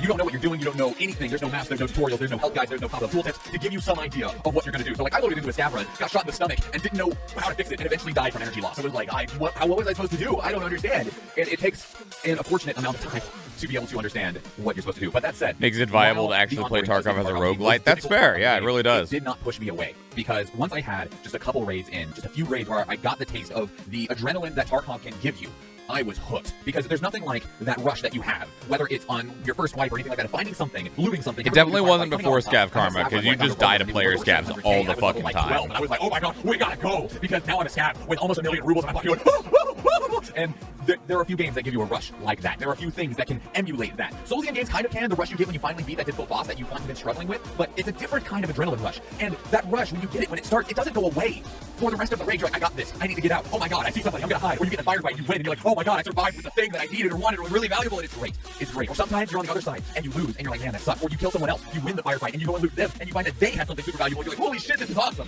The rush of that is something that I cannot even express to you if you have not experienced it yourself. I definitely, like, I still think Scav Karma needs some work, and I'm gonna make a video about what I think should be adjusted with Scav Karma, but I'm really happy with it as a system in general. Fully released yet. It is still in early access, it is still in beta, whatever you want to call it. 1.0 with the full storyline, the full story main quest chain is not implemented. Everything that we have right now is side quests and testing. But there is a relative end game goal, which is the cap container, which in Escape from Tarkov you have a secure container, which is a small box of stuff that you can call it 1.0 with the full storyline. The full story main quest chain is not implemented. Everything that we have right now is side quests and testing and stuff. But there is a relative end game goal, which is the boop. Okay. I won't be able to record I don't know what to call that. Like, I won't be able to record like a piece of B footage for the Kappa container, because I haven't seen one in the wipe yet. In fact, only one person in Tarkov has the Kappa container right now.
What did you do with the freaking contrast on this, my guy? Like, good lord. Like, look at the contrast, just how high it's cranked on this picture. They took that bar and just dragged it across. Like, here's what it looks like normally. Here's what they got.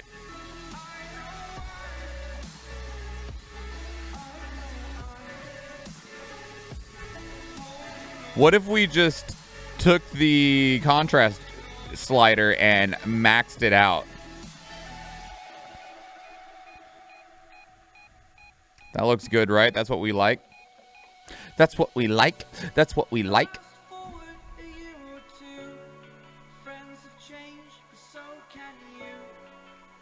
Okay, one of these. I think this one's actually going to be the best picture to use.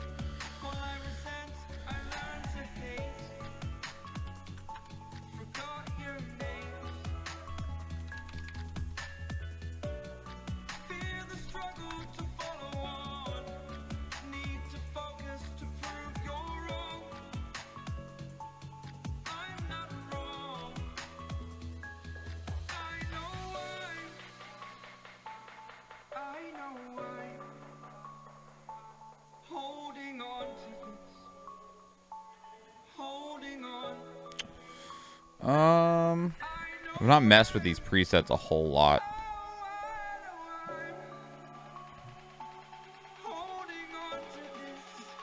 I don't know if this will work.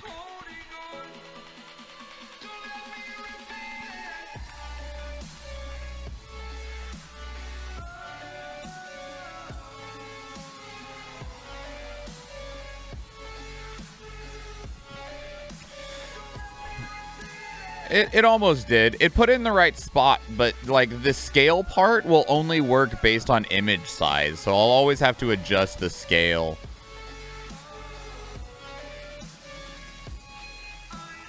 Like the scale won't always be correct. The only way the scale would be correct if they were all the same size. It at least puts the position correctly, and then I can scale it to where I need it to be, which is good enough. That already is a time save.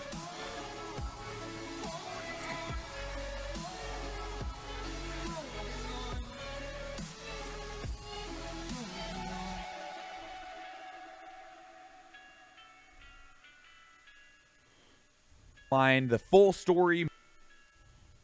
There is a relative end game goal, which is the Kappa container, which in Escape from Tarkov, you have a secure container, which is a small box. Okay.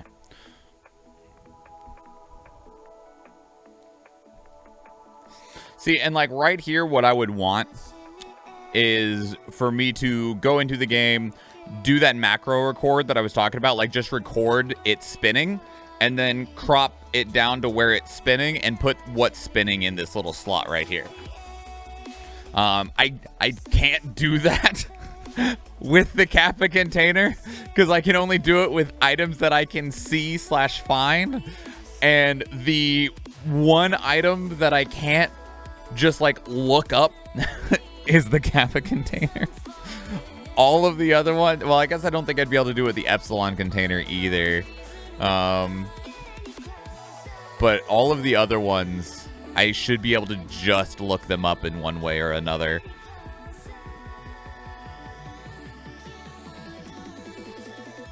Of stuff that you can put stuff in there, and if you die, you don't lose it. And if you put stuff in there that you find in the raid when you die, it still comes out with you. And the Kappa container is the biggest one of those that you have to do a very long quest chain in order to get. And it's like, well, I'm playing this game shitload. I'm enjoying the hell out of it, so let's go get the Kappa container.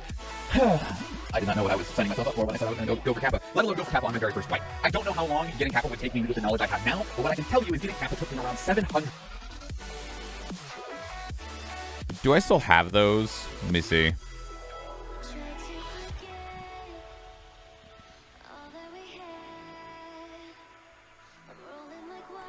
I took some screenshots of my stats at the end of the last wipe.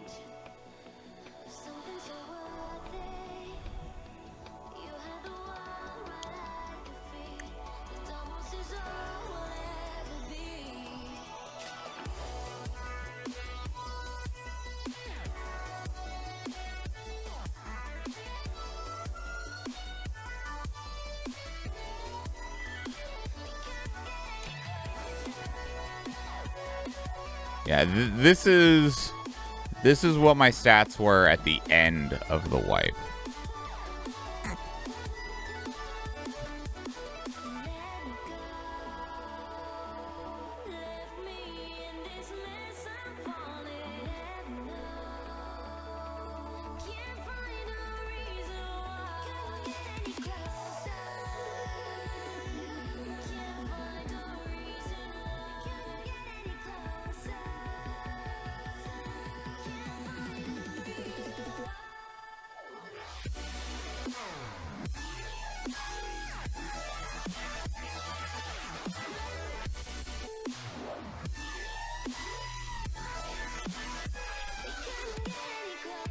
I thought I had screenshots. Yeah, check out that lighting glitch.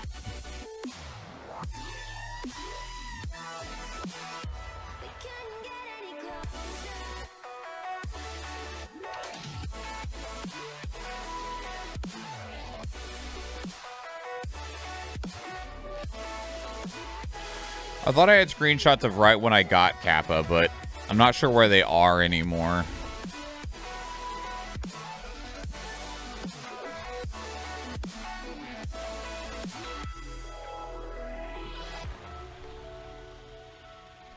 I have endgame. I have right before the wipe. This is the Blue Man group, just in a shadow color. Right. I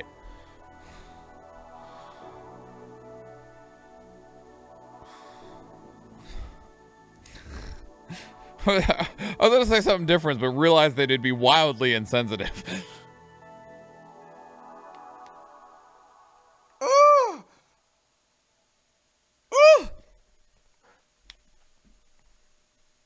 Raids. In wipe 12.9 through 12.10, I had about a 45% survival rate, but it was not a smooth journey. Now, I did cheese a couple quests, I will admit, and that is because one of them is fucking stupid, and the other ones I had an issue with player saturation. So, the quests that I cheesed were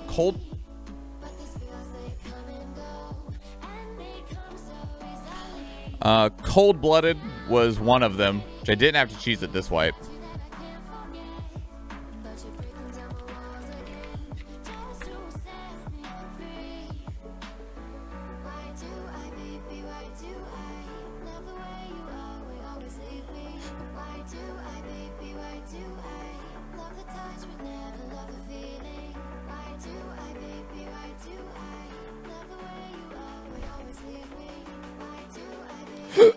That's as big as it gets, huh?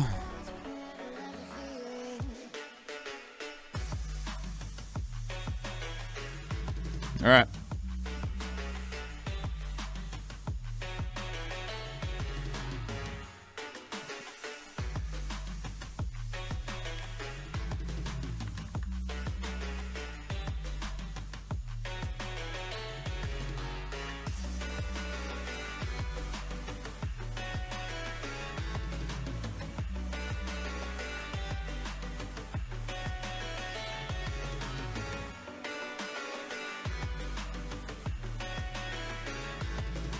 Blooded, which is a quest from Jaeger that asks you to get 2 headshots on PMCs while you have tremors. This is a pretty early quest, and I wasn't good enough At the game to do it on my own, at least I didn't have the confidence in doing so, so I did cheese that one, which for context, how you cheese a quest is you go to a lower populated server, you enter a raid with your friends, not in a group though, you all queue in at the same time. If you get the same raid, then you are technically not on the same team because you're just loading at the same raid at the same time, and then you can kill each other for quests. In this case, it was headshotting one another for while I had tremors, and I did this as well on another quest I'll talk about in just a moment. So, thankfully, with this current wipe 12.11, I actually managed to do Cold-Blooded without cheesing it because I was like, I know how to play this game now, holy shit, this quest is still annoying as fuck and I hate it, but I was able to do it without having to cheese it. The other quests that struggled with were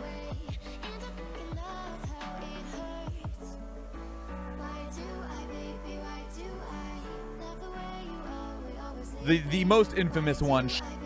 Need Shooter Born in Heaven now, and then I'll probably need Tarkov Shooter and Insomnia.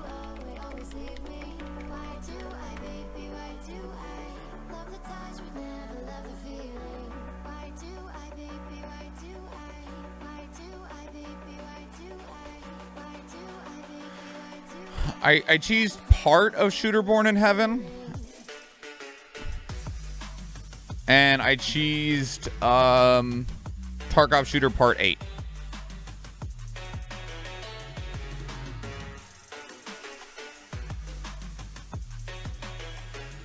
There's not a bigger version of this. I'm not surprised that there's not a bigger version of this because I'm like, even in the game, this icon's pretty small, but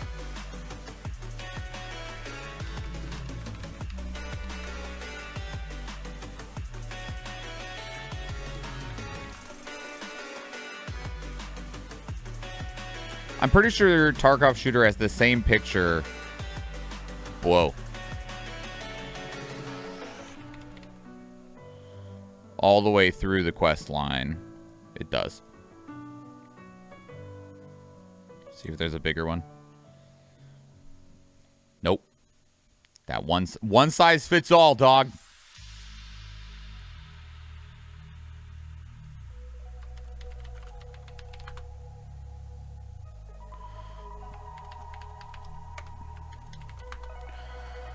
And I half cheesed Insomnia. It uses this picture again? Nah, we ain't using that one. This one's better. This isn't the right picture for the quest, but I'm not reusing the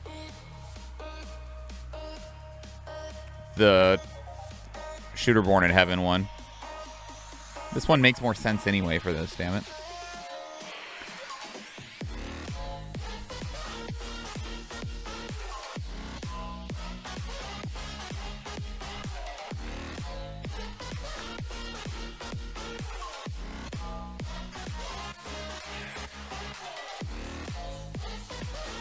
Annoying as fuck, and I hate it, but I was able to do it without having to cheese it. The other quests that I struggled with were the most infamous one, Shooter Born. One Shooter Born.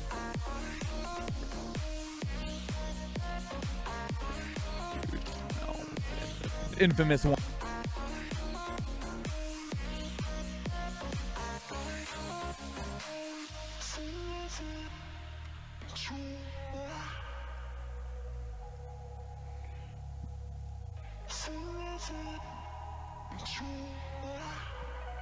You know, I might be able to actually copy this, go to this one, and paste. Almost.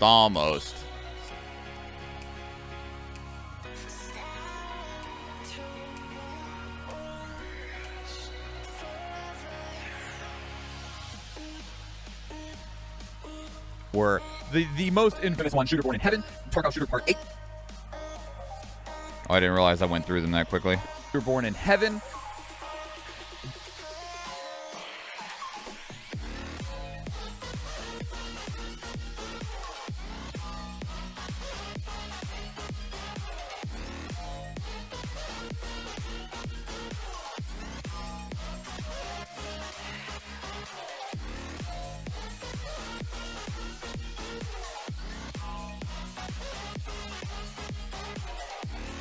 Cheese Tarkov Shooter Part 8 in Heaven, Tarkov Shooter Part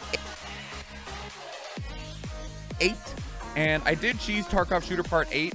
The largest issue with these is player saturation. I was trying to do these quests late into the wipe, and the wipe was, from most people's perspective, ruined. And I'll talk about that in just a moment as well. Ruined. And so the player base, for what everyone can tell, was low. We have no official numbers, but the player base was pretty low. And that means things like Tarkov Shooter Part 8, where you need to get 3 PNC kills on Woods with a bolt action. I could go 5 Woods raids without ever seeing another player, let alone seeing 3 in the same raid that I would have a chance to then defeat with a bolt action. I don't like, this might be possible right now at the beginning of the wipe where there's a lot of people playing, but it is not going to be super possible when you just can't find people. And I had a similar issue, amazingly, with Shooter Born in Heaven. I did most of it legitimately, which I did Customs legitimately, Shoreline legitimately, and Woods legitimately. But Reserve, I could not, like, I think in the entire time I tried to do Yeah, I need to transition back to... I don't like, this might be possible right now at the beginning of the wipe where there's a lot of people playing, but it is not going to be super possible when you just can't find people. Had a similar issue, amazingly, with Shooter... Okay, Similar issue, amazingly, with... right there. And now we'll go... Wait, where'd my assets go? There they are. Go back to Shooter Born in Heaven.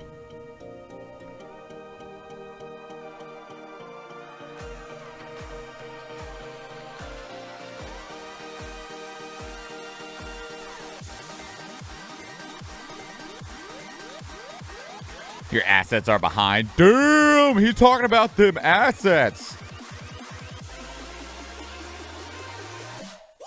most of it legitimately, which I did Customs legitimately, Shoreline legitimately, and Woods legitimately. But Reserve, I could not. Like, I think in the entire time I was trying to do Shooter Born in Heaven on Reserve, I found one squad of 2, one duo that I was in the correct like distance and everything to get the 100-meter headshots, and I fucked it up and died. And then I went like 5 more raids with like only seeing player scabs and never players. And the player saturation is what was making this incredibly difficult. Same thing with Insomnia, which is get 30 kills. Same thing with Boop.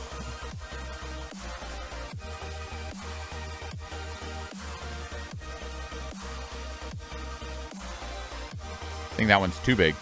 Yep. Too big. See you in a moment, Eve. incredibly difficult. Same thing with Insomnia, which is get 30 kills on PMCs at night.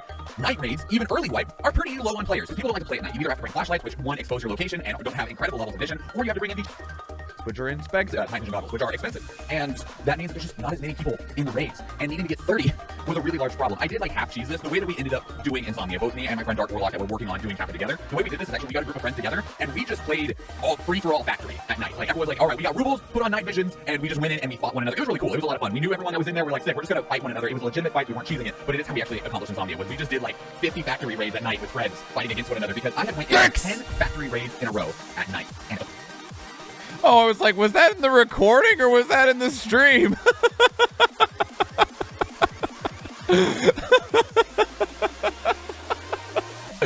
I was like, damn, if that's in the recording, that's going to be hard to cut out. I might just leave it in there.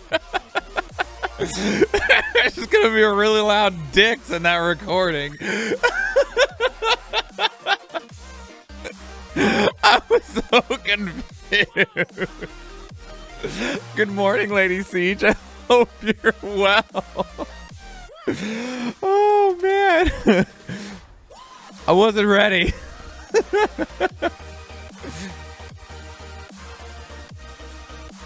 Oh, man. Oh, that was great.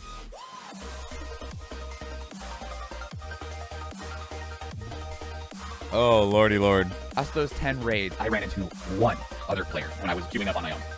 And I needed 30 kills. Like, I went into customs, rush dorms at night, and sometimes would run into one other team. No one is ever ready for my dicks. Then you still have to win the fight, right? Like, not only do you have to find the people, you still have to win the fight. And it was just, it made the process so painful because of how difficult it was to actually get the opportunity to even do the quests. And this is something I'll talk about in a future video of solutions to these problems, but it definitely was not necessarily like a difficulty wall, but just this hurdle that I had no control over that made getting Kappa very difficult. But I did get Kappa after around 700 raids with a 45% survival rate. I finished at the... A low-level exception occurred in Adobe Player. I don't know what that means.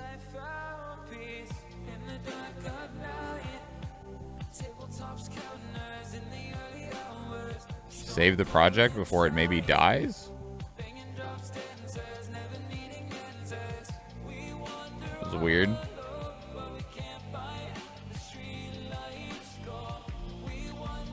We're going to close and reopen the project because I don't know what that was, but it seems to have drastically upset Adobe Premiere. Huh? Yeah, it's real big Angie. It can't handle the dicks.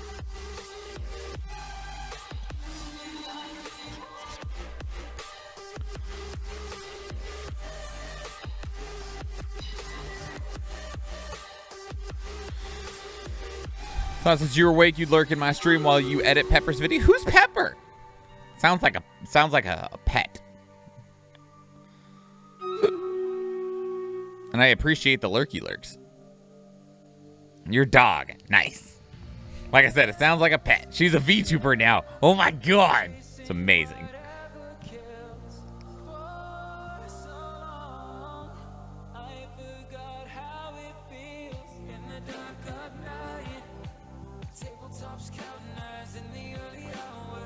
All right, good luck, everybody. This map's awful.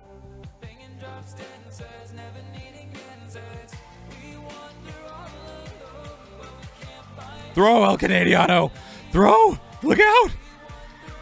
Don't let those flamethrower boys get to you. Oh, God. What?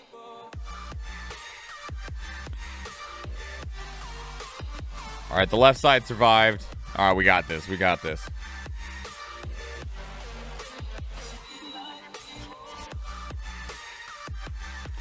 What is this horrifying creature?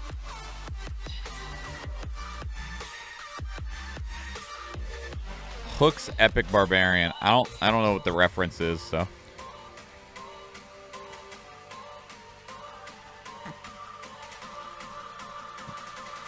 All right, we have 50 gold, 2 berserkers, and 2 healers, any of which can be yours for 420 channel points. Most kills going to Eve, followed by AP10, followed by El Canadiano. Most assists to El Canadiano, followed by Radix Dota, followed by AP10.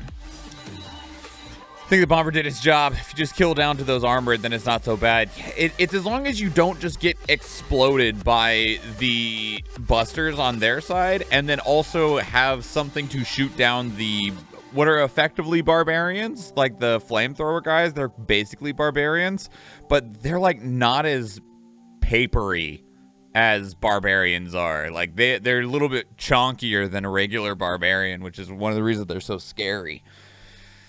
Going random in 5.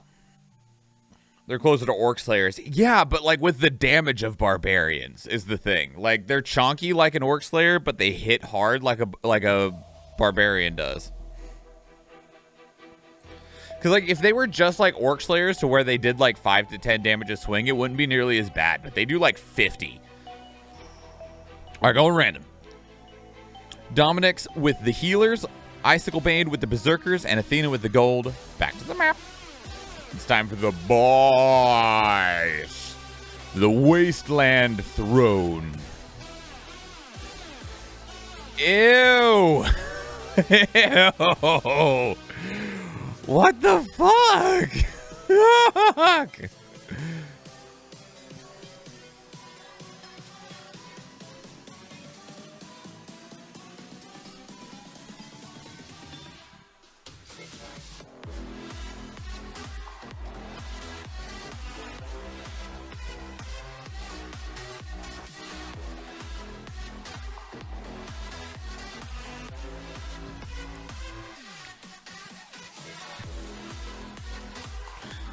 We don't really have to worry so much about the boss itself for now. Fair enough, but like, ew.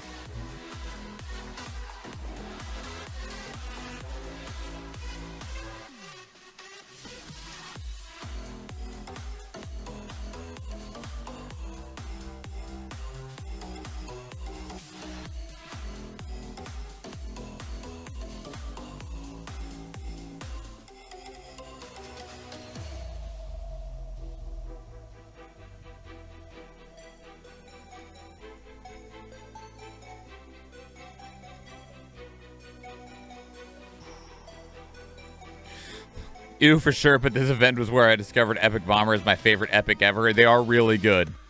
They are really good.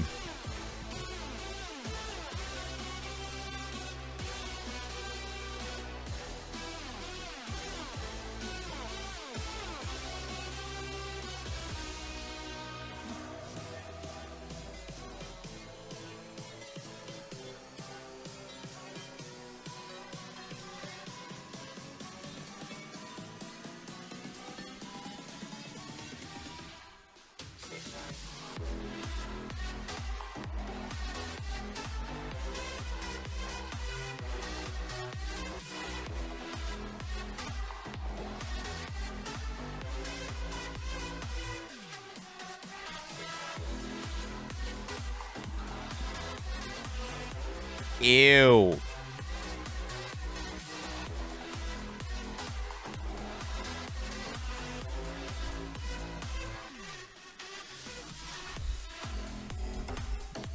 That makes me big uncomfortable.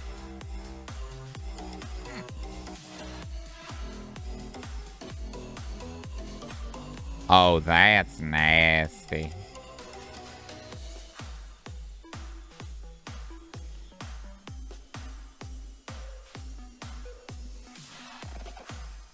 Yeah, ew.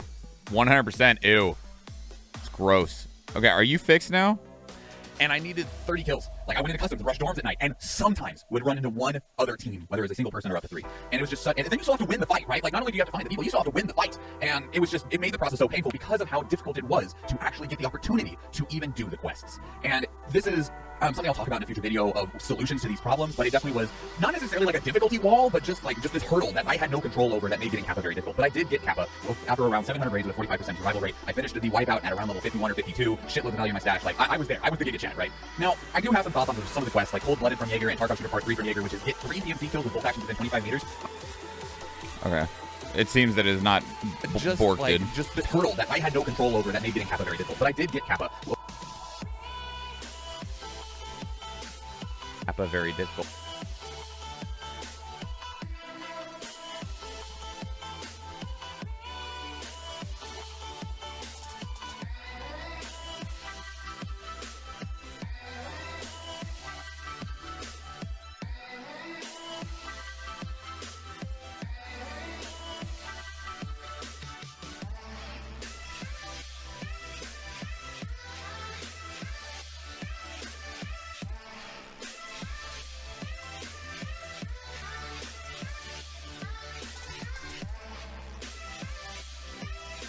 not necessarily like a difficulty wall, but just this hurdle that I had no control over that made getting Kappa very difficult. But I did get Kappa after around 700 raids with a 45% survival rate. I finished the wipeout at around level 51 or 52. Shitloads of value in my stash. Like, I was there. I was the Giga Chad, right? Now, I do have some thoughts on some of the quests, like Cold-Blooded from Jaeger and Tarkov Shooter Part 3 from Jaeger, which is get 3 PMC kills with bolt actions within 25 meters. I don't understand the point of these quests. They are silly for the sake of being silly. They are anti-logical.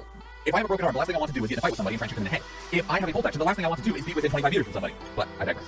There were a couple other issues quests with like Grenadier, trying to get grenade kills. Again, player saturation was an issue. And then I do feel like the game has a problem with location-based quests. There are lots of quests that will send you to dorms on customs and a resort on shoreline, which are incredibly high-traffic PvP areas. And if you're just trying to do a quest with one end, grab a book, and get out because the dealer asked you to do so, that is problematic, especially for new players. It's a really big disincentive to do these quests because is get 3 PMC kills with bolt actions within 25 meters. I don't understand the point of these quests. They are silly for the sake of being silly. They are anti-logical. If I have a broken arm, the last thing I want to do is get in a fight with somebody and try and shoot them in. I want to cut now, sooner. I do have actually. some thoughts on some of the quests. Right here, actually. Get Chad, right? Now, right here, and I want to go back to just this.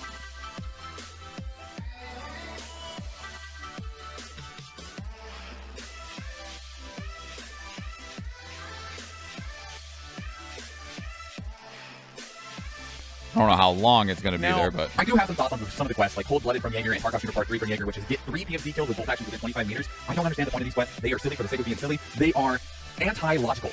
If I know somewhere in this video something happens that I have to cut The last out. thing I want to do is be within 25 meters from somebody. But I digress.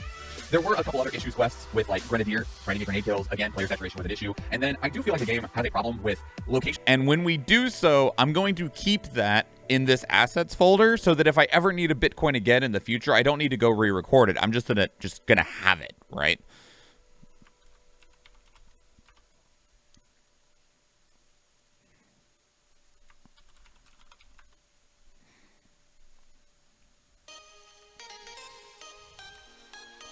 Can I search this? I can. Okay, cool. Bitcoin. Physical Bitcoin.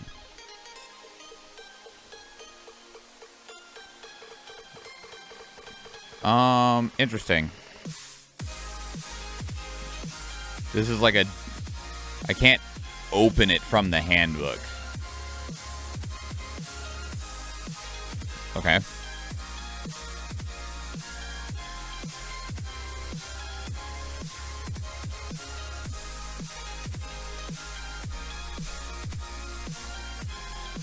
Where's my mouse at?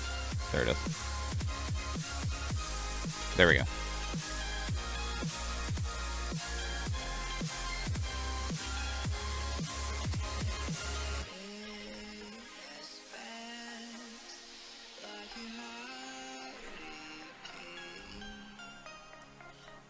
Okay, so now what we're going to do, I've already set up the recording to record primary desktop, which let me go double check that it is the game so that I get the largest possible viewing space so that it'll retain as much quality even when it's shrunken down. We'll record the primary desktop.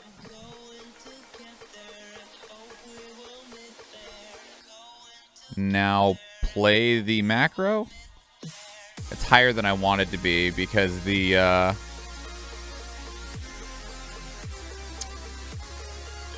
I wonder if I can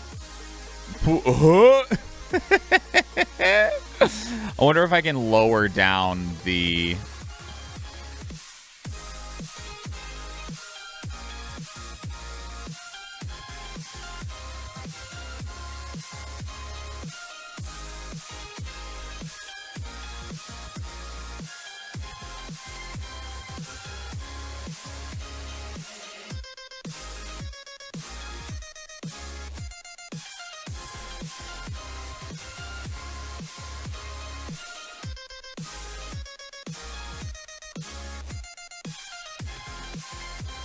Okay, where is this now? Too far down. Too far down. Okay. I moved it too far. So we need to bring it up a bit. Maybe like 500?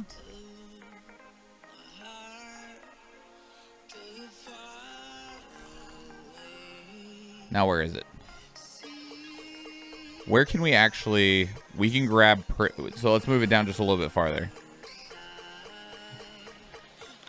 Maybe like 525.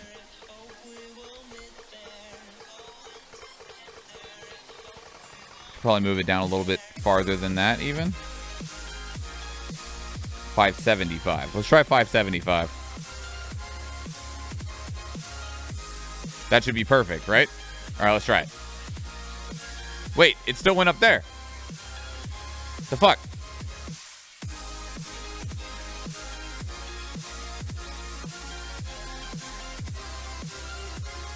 Oh, wait, I know what the problem is. Hang on.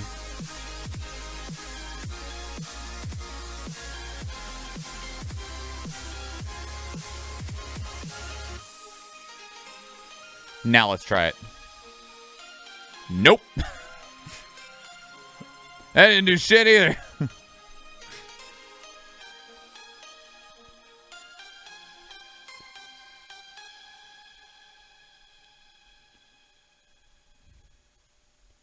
I thought I had this ready to go. Guess who was wrong? This guy. Okay, so what if we just record a new one?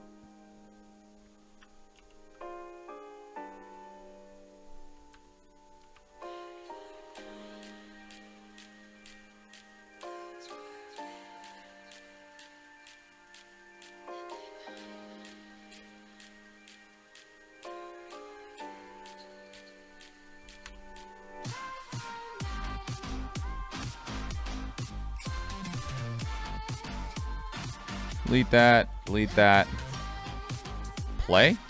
It still went up there. That's not where I clicked, though. Weird. Super weird. Okay, well, here's what we're going to do. Since this isn't working the way that I want, I'm just going to try and spin it myself the way that I want. So let me stop that recording. Stop recording. Thank you.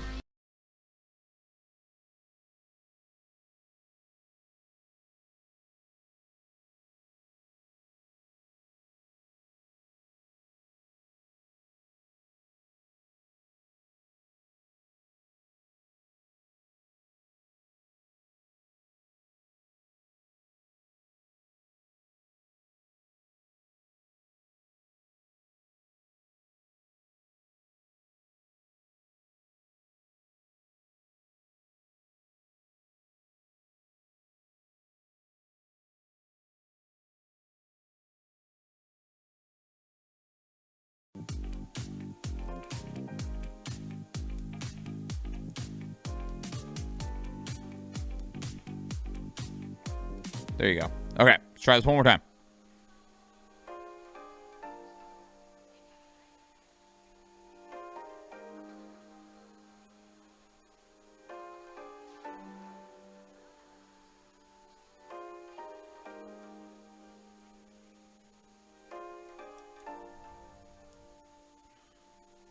And now stop the recording.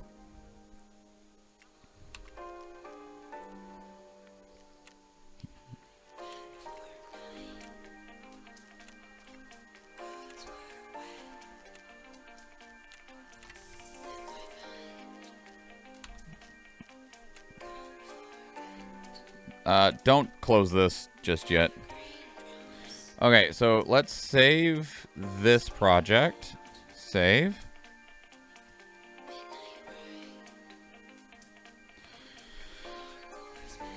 And now let's file new project.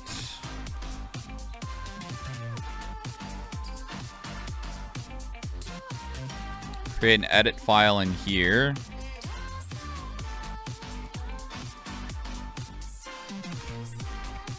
Temp edits. We'll actually name it Tarkov assets temp edits.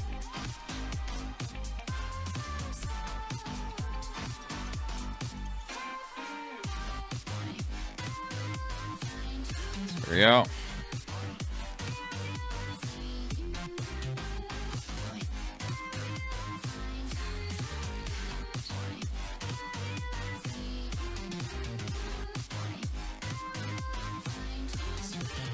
Oh, that's not what I wanted at all, actually. There we go. Where's the other file? Open project? What the fuck? Open this. Move it over here, though. What? Nope. Shit. The fuck? Oh, God damn it. Down here, please? Make this bigger? Fucked up all of my shit. Apparently, I don't really know how to operate more than one project in Premiere at once.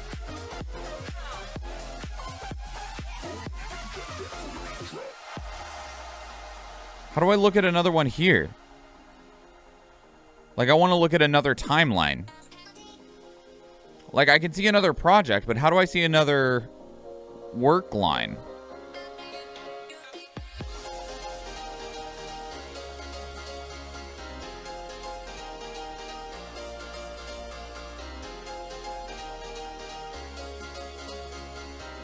View.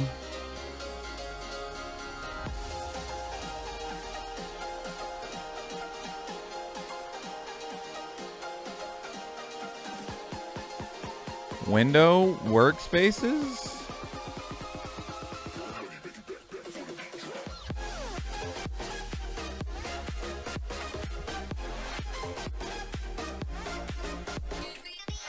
Okay, we'll just do it this way. I'll just close and open individual projects since I don't know well enough how to do what I'm trying to do. It's one of the things that's really frustrating with like trying to do a lot of this editing stuff is I know just enough when it comes to like Adobe Premiere and Adobe Photoshop. I know just enough to know that I don't know anything. Like, I know just enough to know that I have no idea what I'm doing. Like, I can get by, right? Like, I can get by. But beyond that, I know just enough to know that I don't know what I'm doing. And that sucks, right? Like, that sucks fucking fierce.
I wish it was smoother.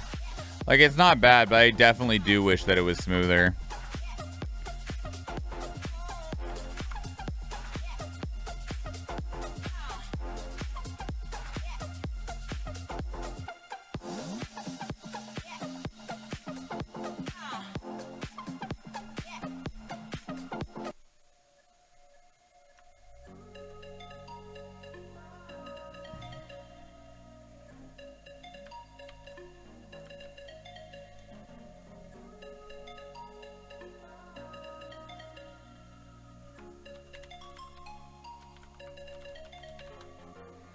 I know where we can go. I know where we can go. And it's all you and me.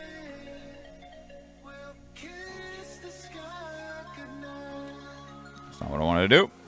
Just run away with me, darling. Alt-tab, please. We'll get real lost.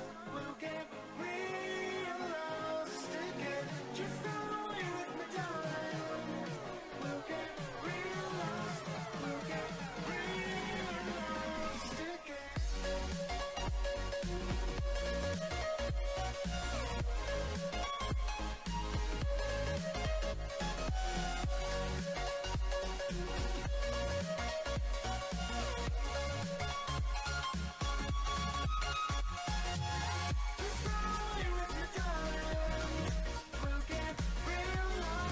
But as people either get Kappa and have nothing else to do, or give up on Kappa and have nothing else to do, there's nothing else that drives the game. There's nothing else that feeds into the Is this already where I needed it to be? part in it and just be set for fucking life. People were AFKing 100. Nope. It was not. A decent amount, but not insane. Crept up on 1 million. And so people were cranking out. All right. In large was ruined by one thing, and that was Bitcoin. Here we go. And that was in large was ruined by one thing, and that was That's where we want it.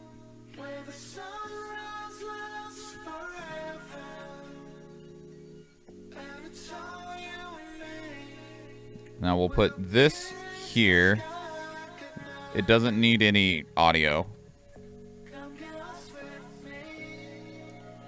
Now what we want to do is we want to affect presets, large window, this one.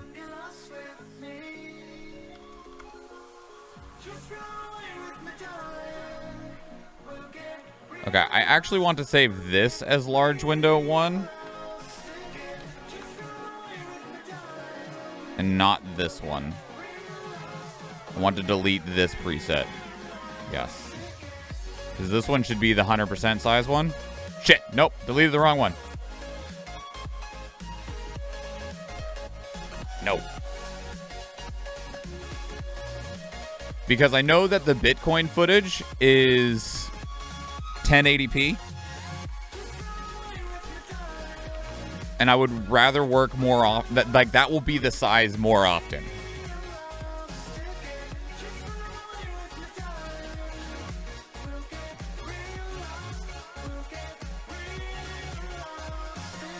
Oh, wait. Lol. Still wrong.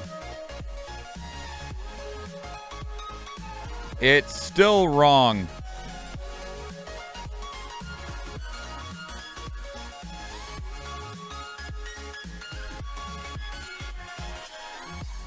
Okay. That's what I actually want to save, is that right there. That would be an exact 1080p that's fitting within the window. If I want to size it from there, I can. But that's what I want. Like, if it, because like now, if I want to take the scale up to make the Bitcoin larger thing, and that was Bitcoin. There is a Bitcoin farm in the game that you can make in your hideout, and the Bitcoin price that it farms is based originally off of real life Bitcoin prices. And over the wipe, there. So now I have a question. Here's another question. How do I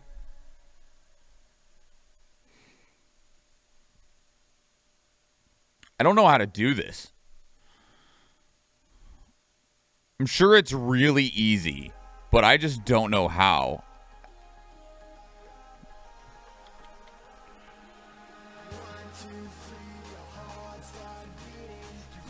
Adobe Premiere play video in reverse.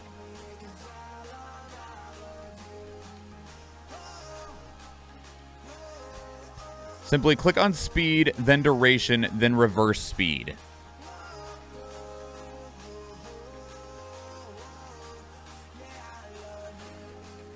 Edit. You said it was real simple. Where's the speed button? You shit.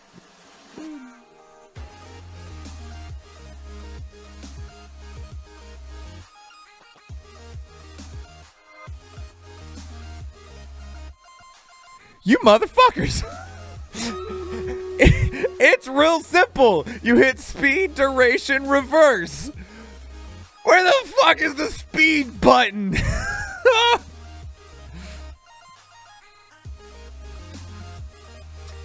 And here is one of the problems that exists with also within trying to learn to do things in Photoshop and Premiere and other editing programs, is that look at all these people, look at all these fantastic individuals. Oh my God, I'll appreciate all of you so much. Here's one of the problems with trying to do things in Adobe Photoshop and Adobe Premiere is that, like, you will try to look something up, but if you don't know the exact terminology of what you're wanting to look up, it is immensely more difficult to look up because you will like try and describe it and you don't know what you're actually asking. You can describe what you want to do, but not unless you know the tool that does it. It's really difficult to look up how to use the tool. And also in this same case of Adobe Premiere play video in reverse, search that up, right? And they said, cool, you click on speed, duration, reverse speed. But they spoke as somebody who already knows where all of these options are. I don't know where the speed button is. Damn it. Anyway, I'm gonna curse this group. Yeah, because there's not gonna be a really good place to put anything else. So. But yeah, they spoke of like, oh, you just go to speed, but they don't say where speed is. Like they speak as though you already like it's really interesting. They speak as though you already know what they're talking about. And it's like, if I already knew what you were talking about, I wouldn't be looking this up. All right, good luck, everybody. Let's do this. Shoot down all of these big boom booms in the front, right? Shoot them.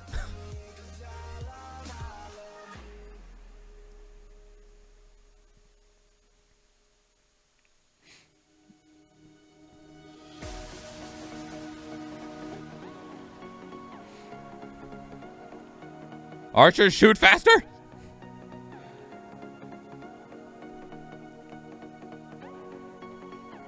Yeah. Now we just got to kill that overboss. Which we have plenty of people to do, so we should be fine. Fight, fight, fight, fight, fight, fight, fight, fight, fight. One Musketeer, one Berserker, either which can be yours for 420 channel points. Most kills going to El Canadiano, second place by AP10, third place to Slinky1, most assists to 7C3 with 6. Second place, a three-way tie between AP10, Lady Siege, and Speedy Misha. And then third place, a two-way tie between El Canadiano and Icicle Bane. Going random on those scrolls in 5, 4, 3, 2, 1. Boop. El Canadiano, Icicle Bane, back to the map. Shadowlands. Oh, you can't get 2 boxes here. There's no tokens box. Sag.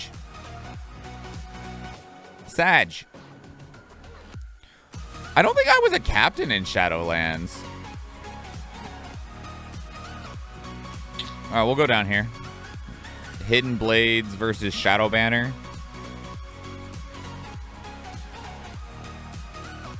Enemies will be revealed over time. All right, you know what it's time for? It's time for that Athena Latina Barbarian.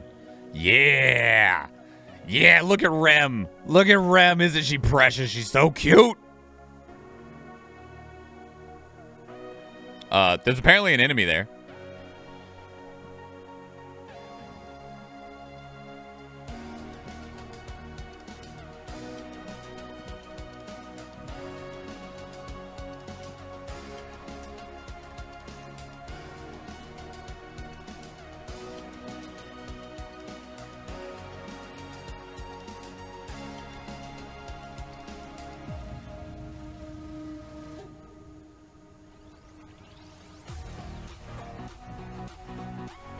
Ugh, I hate that shit. I hate how it stays on the screen like that. I hate it. Come on, Captain TV, fix your stuff.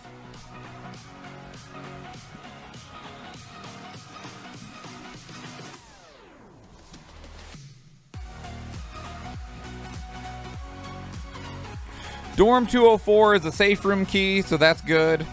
Safe weapon locker room. Wait, what? Dorm 204 is a good key because there's a safe in there. Safe weapon locker room. If that's a key, I don't know what it goes to, and it probably doesn't go to anything relevant.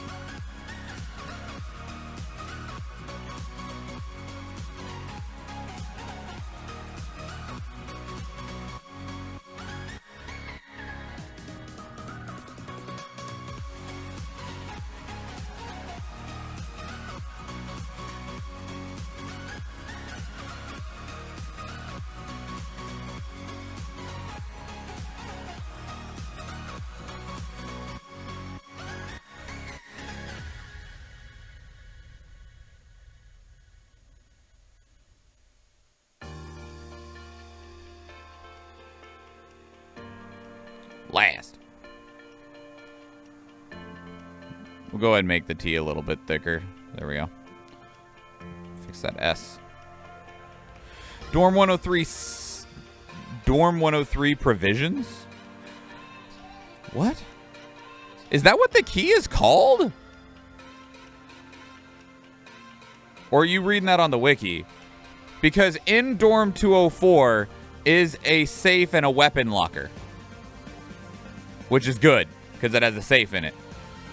And then in Dorm 103, behind the door is provisions, which is food, which is not worth keeping the key for. Yeah, 204, good key. 103, bad key.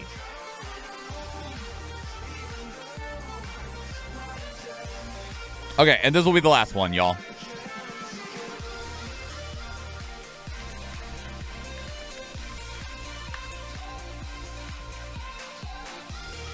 How much more of this video do we still have?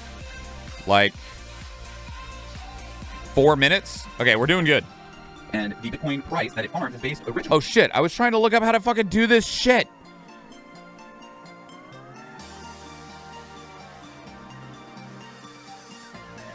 They're like, yeah, just simply click on speed. You see speed in this list anywhere? Speed duration. All right. Reverse speed. Got it. Jesus Christ. Yeah, just simply click on the thing that we didn't tell you where it was. Assholes.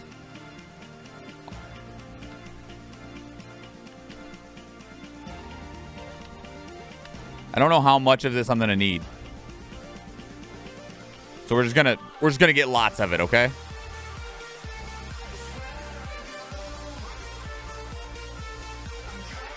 I'll delete what I don't need.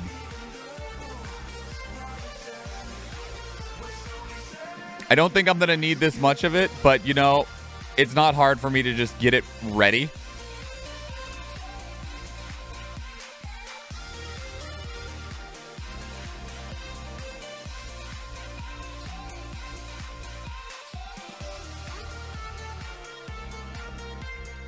The wipe in large was ruined by one thing, and that was Bitcoin. There is a Bitcoin farm in the game you can make in your hideout, and the Bitcoin price that it farms is based originally off of real-life Bitcoin prices. And over the wipe, Bitcoin shot up like 50,000% or whatever. And so the Bitcoin price in the game, which normally was around 200,000 rubles, which is a decent amount but not the same, crept up on 1 million. And so people were cranking out 3 million rubles a day, and it just made everything oversaturated. There was money everywhere. No one had any problems. You could build a Bitcoin farm with one graphics card in it and just be set for fucking life. People were AFKing 100 million rubles a week type shit. It was like, I didn't play for a week and I'm richer than when I left. And it made it where everyone had all of the best equipment, no matter what. Everyone had insane levels of armor, insane levels of weapons, insane levels of ammunition, and it just ruined the experience deeply for everybody.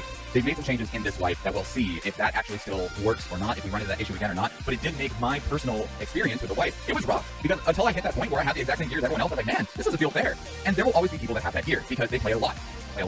But the problem was that literally everyone had that gear. It wasn't the outlier who plays 14 hours a day that just no life grinds the game and then therefore has the incredibly high tier gear, and you run into that person once every 10 raids. It was, you will run into somebody who doesn't have that stuff once every 10 raids. And that was really, really just sucked the life out of the game for a lot of people. So hopefully that fixes things moving forward with the changes that they put in 12.11, which I will talk about 12.11 in a future video, but I wanted to just kind of share my thoughts and experiences as I went through after finishing my first wipe in Escape from Tarkov and how it kind of left me. I do think the game... Okay. I'm actually glad that I put that many in because they actually needed that many. Okay, so now I need to go back to this.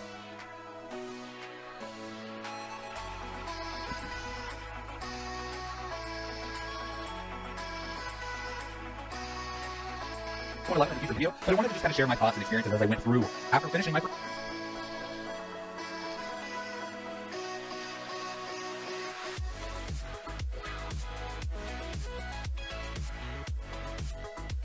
Wipe and Escape from Tarkov and how it kind of left me. I do think the game is incredible. I love the game immensely. I play it a lot. I stream it on Tuesdays. Like, it's a huge part of my life right now. And I do see some issues that exist with it and see what they're doing to make it better. But after I finished my first wipe, I was like, man, I can't wait for more of this, which does speak to the power of the game as a whole. And I'm looking forward to more. I do hope that they keep improving it. And it definitely seems like they're trying to, but then there's always the question of what's actually an improvement and what is actually, making things worse. But that's neither here nor there. That's up to your own interpretation and opinion. But I'll share mine some more moving forward in future videos. I do have some more videos for Escape from Tarkov planned. I want to talk about 12.11. I want to talk about some of the changes in 12.11. I want to talk about specific quest lines, my own personal suggestions for improvements within the game, changes that I think would make the game better, give it some depth. And then, of course, generic content like tier lists lists because everyone has their opinion on what are the best guns, what are the best armor, helmets, and so on. And there's good discussions to be had around that, and I would like to be part of those discussions. So if that's something you're interested in, I would ask you to please hit that subscribe button, hit the bell to turn on notifications. I will warn you, we don't do just Tarkov content here. I do whatever I want, although it is almost always related to video games unless we need to get political, because sometimes we gotta get political. But that's just your warning. If that's something that you're interested in, please do that. Otherwise, you can check out the live stream. We do stream 4 days a week, and I'd love to see you there. You can also keep up the conversation on Discord and Twitter. There are links to everything that I just mentioned down in the description below. Please go check it out. But if you can watch one of those other YouTube videos, or if I see you in the live stream, thank you and enjoy.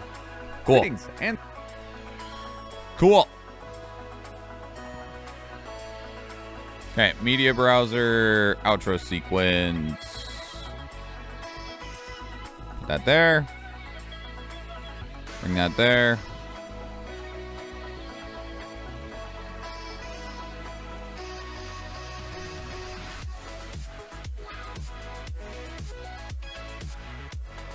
I needed to go onto this. The fuck? Did it work? Thank you and enjoy. On that as well. And enjoy. It did not work on that one. Enjoy. There we go.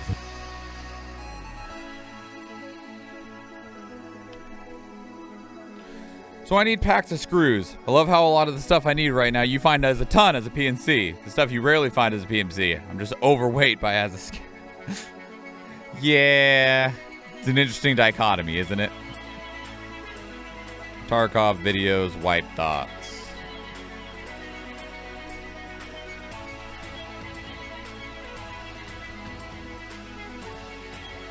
Q. Wait, no, that's not ready yet. Get rid of that. It was almost ready, but it wasn't ready. It needed this. This actually makes it up. It makes the file size a bit bigger, but it makes it upload to YouTube much more consistently. If you have Premiere choose the YouTube settings. Q.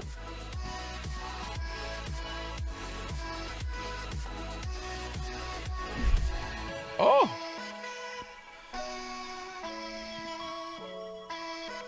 Okay, close that. So now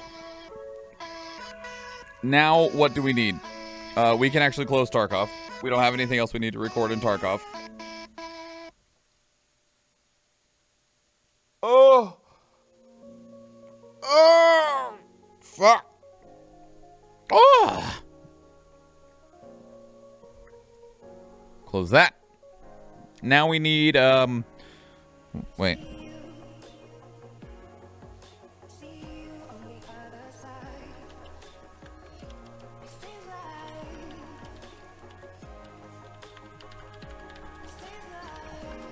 Need to, check something real quick.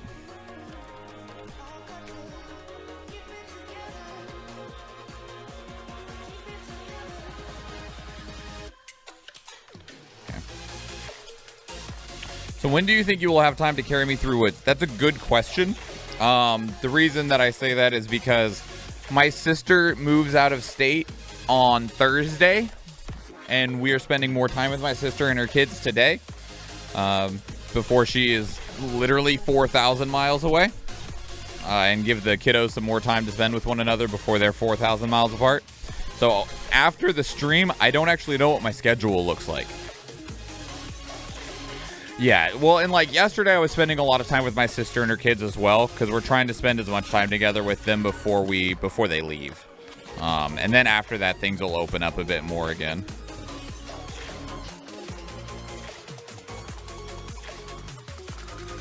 And I've been trying to kind of just keep things up in the air while I'm trying to figure out like what and where I'm spending time with my sister's children and stuff. Sister and her children and stuff. So, and also trying to help her where I can, because my mom's kind of being a punk ass right now.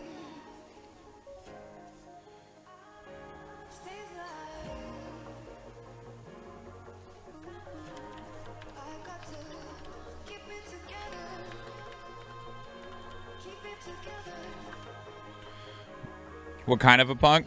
My mom's being a punk in a couple of ways. So one, my mother relies on my sister really heavily to do the things that my mother doesn't want to do. things like paperwork or scheduling appointments and stuff. Like, my mom treats my sister as her secretary in a lot of ways, and my sister doesn't necessarily mind, but my mom is very reliant on that. And it's with my sister moving out of state, my mom realizes that her secretary is leaving.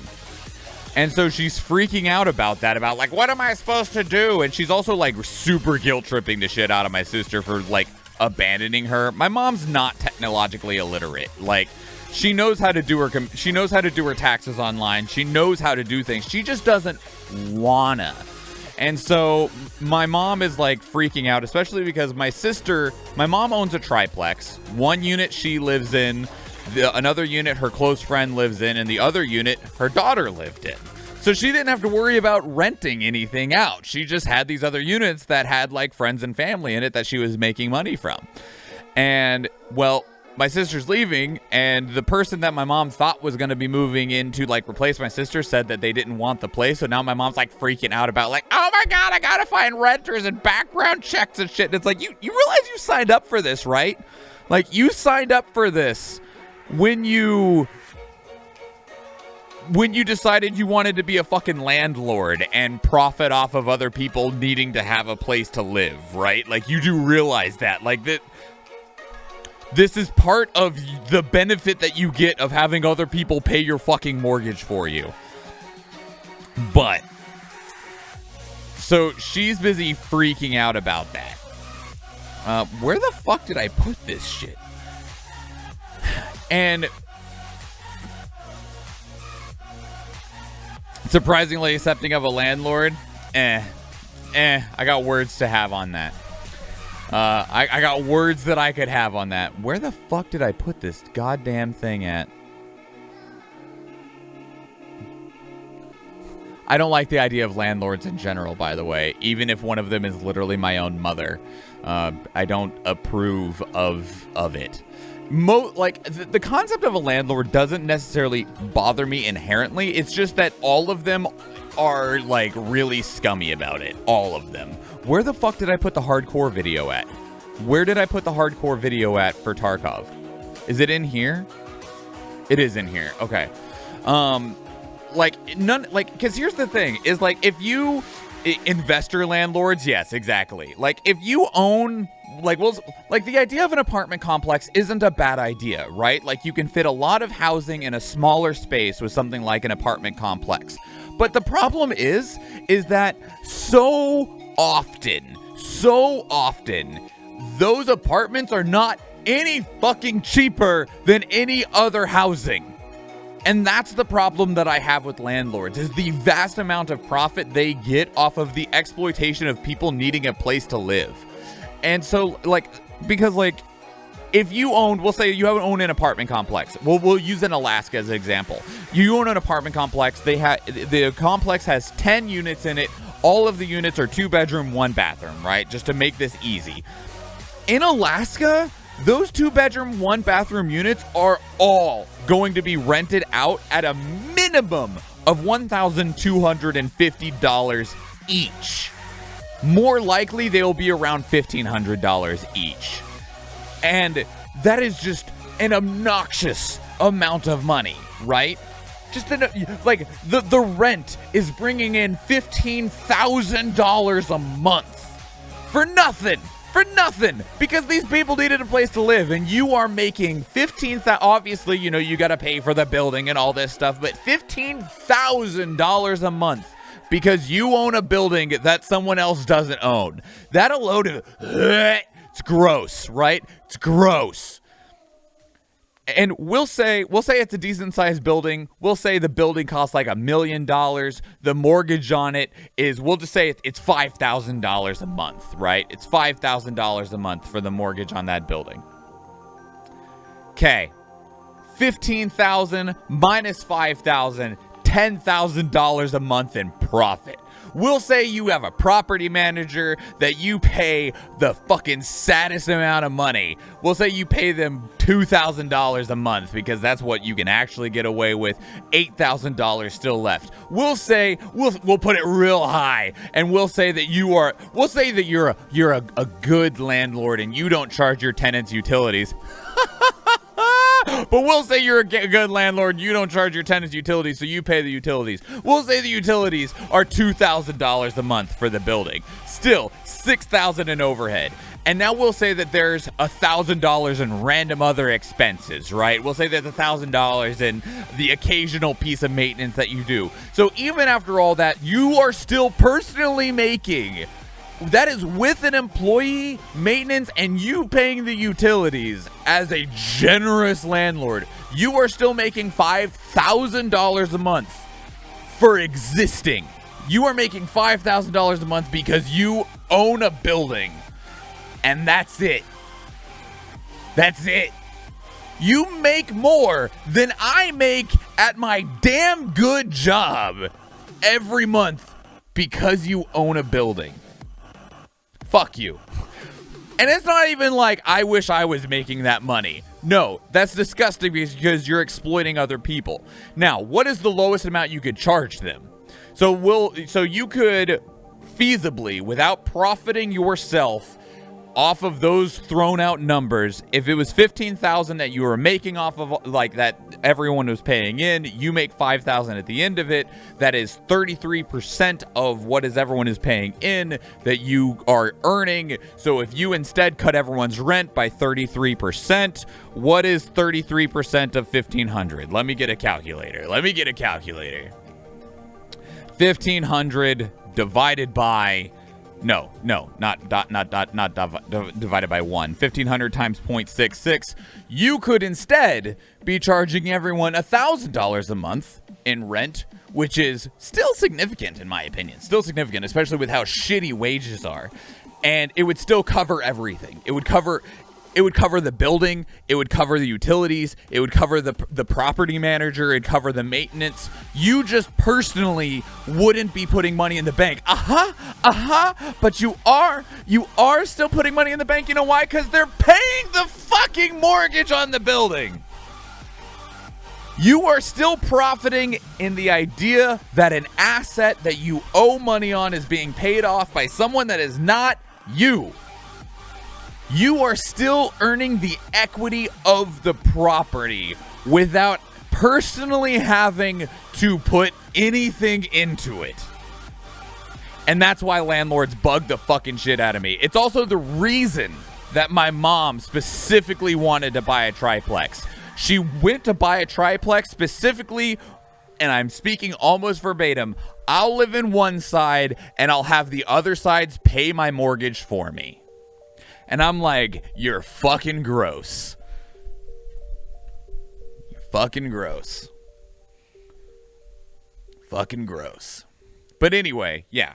So that rant aside, my mother is freaking out because her secretary, her property manager, her person that does everything for her that she doesn't want to do is leaving.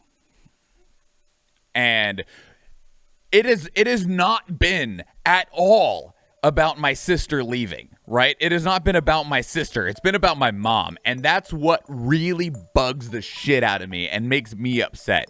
It is not, I am going to miss you. I wish you weren't leaving because you will be so far away and I want to spend time with you. Everything my mom has said is, what am I going to do? What am I supposed to do? How am I going to do this? What am I going to do now? What am I going to do this? Here's a fun one. My mom has a little dog, right? It's literally like this fucking big. How am I supposed to travel without someone here to watch my dog? That was one of the things she asked my sister when my sister said she was leaving. How am I supposed to go visit family? How am I supposed to go visit your brother? How am I supposed to go travel if someone isn't here to watch my dog?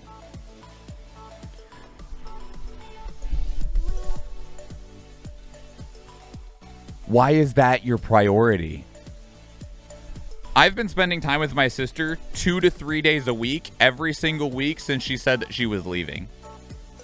because I'm like, oh, you're leaving? One, I understand why you're leaving, and two, I think that's a really good idea. I think it is good for you. I think it's a healthy choice for her. And I'm going to try and spend time with you and your kids before you leave. Because I want to spend time with you before I will only get to see you once or twice a year. That is my priority. Spending time with my sister and my niece and my nephew before the availability, the ease of accessibility of doing so is gone. Not dang. Like, don't get me wrong. There's things that I would love to ask my sister for help for, right? I need to redo our front walkway. We have a stone walkway that leads up to our front door at our house, and it wasn't done properly, and we've had some earthquakes, so it's kind of like jiggity jaggedy. So it needs all pulled up, the ground needs re-leveled underneath, and the stones need to be put back down. It's not actually that like big of a project, but it's something that needs done, and it's something that like I can do, but I personally hate doing things alone. There's a reason that I edited 2 YouTube videos on stream while I had people to talk to, because doing things alone I hate doing, and it makes me extremely lonely. Extremely lonely. And so like doing that walkway, doing it with another person, probably won't be that bad. And like the people like, ask Salty, sure. Ask my sister, sure. But it's not like, damn, Brittany, how the fuck am I supposed to do my walkway now with you leaving the state?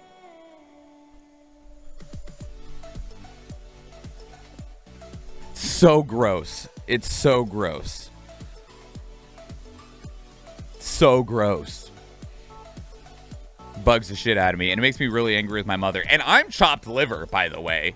Like, I'm chopped liver. I'm like, Mom, I'm still here. I own a house in the same city as you. But me and my mother aren't on good terms right now either, because my mother spent a year yelling at people to be responsible about the pandemic. Like, wear a mask, social distance and stuff, because I'm high risk. My mother's high risk because she's elderly. She's over 60. But I'm high risk because I have respiratory issues. I have problems breathing. And so the concept of COVID, real bad for me, because like it'll probably just fucking kill me, right? Because like that's what it attacks, is your lungs. My lungs are already like, wait, what? So, but like I'm vaccinated. Like I worked from home. I social distance. I didn't go out. I got the vaccine. And my mom spent a year going, I want to be able to see my son. So would you please wear a mask, social distance, be responsible? Vaccine comes out. And I'm sure when I say these next few words, it'll be so surprising. My over 60-year-old Republican mother has elected to not get the vaccine. So I have elected to not see my mother. And I told my mom that, one, like, you're a massive fucking hypocrite, right? Like, you spent a year yelling at people to be responsible and do the things that they need to do so you can see your son. And now that there's one thing that would take 15 minutes out of your day to where you could safely see your son, and now you're choosing not to do it because you don't want to. And I told Mom, I was like, I will not see you. I will not spend time with you. I will not hug you. I am not going to come be close to you until you go get vaccinated. Because now it's not even about me, it's about you. Because I'm going to spend time with people, and vaccination doesn't mean I can't get it, but it does mean I'll be able to fight it off better. And it doesn't mean that I can't give it to my mom. But I've told my mom, I was like, I will not see you until you go get vaccinated. That and she's like, I'm not going to be bullied into doing something that I don't want to do. And I'm like, I'm not bullying you. I'm telling you that these are the consequences of your actions, or in this case, your inaction. You choosing to not go get the vaccine, that's your choice. You can do that. But as a result of your choice, my choice is not to see you. And since we've had that conversation, chopped liver. She doesn't have a son that lives here. And I'm like, whatever, Mom. Like, after this last year, like, it does, like, it's kind of sad, of course, but at the same time, after this last year, I don't have the mental energy to give to that shit. Like, I just don't. I just don't. One of your friends bought a house in 2011. He rents out most of the rooms to friends, but he's never raised the rent on his tenants. One of them is his buddy. Well, and that's like, And that's one of the things is like there are circumstances within renting and landlords and stuff that like don't like sit as bad for me, and it really just kind of depends on a individual basis, right? Like one by one, person by person, scenario by scenario, that kind of makes it different. But on a general level, generally speaking, landlords fucking suck, right? I mean, it's kind of like and it kind of goes into the idea of like the conversation of like talking about white people or men, and there's these fuckers. There's these stupid blind pieces of shit that are like, excuse me, not all men, or excuse me, not all white people are like that. It's like, bitch, we know. But the fact is that most of you fucking are. And because most of you are, we make that generalized statement. And if you understand that it's not all men, if it's not all cops, if it's not all white people, you already understand that, and you are willing to sit down and shut the fuck up and understand that it's still a problem that predominantly exists with cops, white people, men, etc. Sit down, shut up, and go, yeah, men fucking suck. And it's like, you're a dude. I know, men fucking suck. Boom. Oh my God, what a concept. So like, yeah, there are of course landlords that don't suck. Most of them fucking suck. Chances are if you don't get the shot, you might get fucked even if you have no health issues. Yeah, I mean, well, and like we're seeing right now that the number of hospitalizations, like our hospitals in Alaska, still full. Still full. Like there is no beds. Full of COVID patients. And the COVID patients, 99.7% or 99.2% of them or something like that in America, like COVID patients that are hospitalized in America, 99.x% are all unvaccinated patients. And it's like, big fucking surprise. You're dumb. Like, I did GoFest and saw some of my friends for the first time in months, and one of my friend's parents are not wanting to get it, and they call him like several times a day to see if he's all right. I have stories of other similar friends, though. Either they're like not getting vaxxed and they paid the price, or they just didn't give a flying fuck, or complacent about the pandemic. Yeah, people suck, and it's just sheer selfishness. Like there is some of the people that are anti-vax that it's not selfishness, that it is a indoctrination of idiocy, of they have either been led by someone else or led themselves to believe this incredible fallacy, these like ridiculous things. But most of them, it is just sheer selfishness. Like the out of control that the pandemic got was because of the selfishness of people of, I don't want to wear a mask because it's uncomfortable for me, or I still want to go do this thing because I want to. I don't even care if it's dangerous. I want to. And that's been the majority of it. It's about me, not about us, not about you, not about the collective. It's about me. And it's gross. And it upsets me a lot. The fourth wave will hit Canada soon. We're behind the U.S. curve because our vaccination numbers only went up recently. Yeah. It's horribly upsetting and frustrating. I have a family member who doesn't want to get it. He's not getting his kids, and he's not letting his kids get it. It's gross. It's gross. That's a good buster, Eve. That's a good buster. I guess I'm going to stronghold the front line just because I'm not going to look too closely at what's in here. He lives with our grandma who's 97. His wife got it. Yeah, I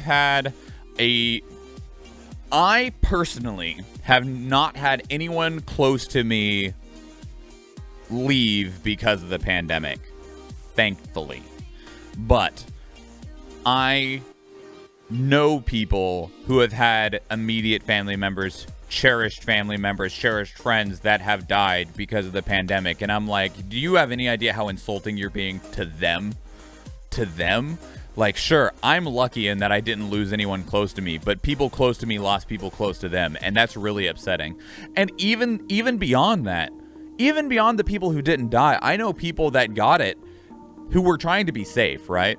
I know people that got it that are still suffering from the side effects today. I have a close friend who like had like the common side effect of loss of taste and loss of smell. They don't have COVID anymore. They haven't had COVID for like 8 months. They still can't taste or smell anything. And their doctors basically said, there's a good chance that you will never be able to taste or smell again. Like, if one day those senses come back, awesome. But I'm going to get you prepared mentally right now to let you know that the long-term side effect for you is that you cannot taste, you cannot smell anymore. And it likely will never come back. If it does, you're lucky. If it doesn't, this is what we talked about, right? It's just the flu. Yeah. It's just like a flu. It's just like something that kills 30,000 plus people a year. And it's completely preventable. I'd be suicidal then. I love food. I hear you, Eve. I hear you. Angry. Yeah, so that's why we're spending time with my sister. As much time with my sister as we can. And I'm helping my sister in whatever way that we can. So why is the gold set on your side? It was? I don't know. Maybe because I'm on the browser. Like, if it was, I didn't notice. I don't have a way to check, actually, without finishing a match. But I was running it in the browser. Well, I don't know if it saves between browser and otherwise.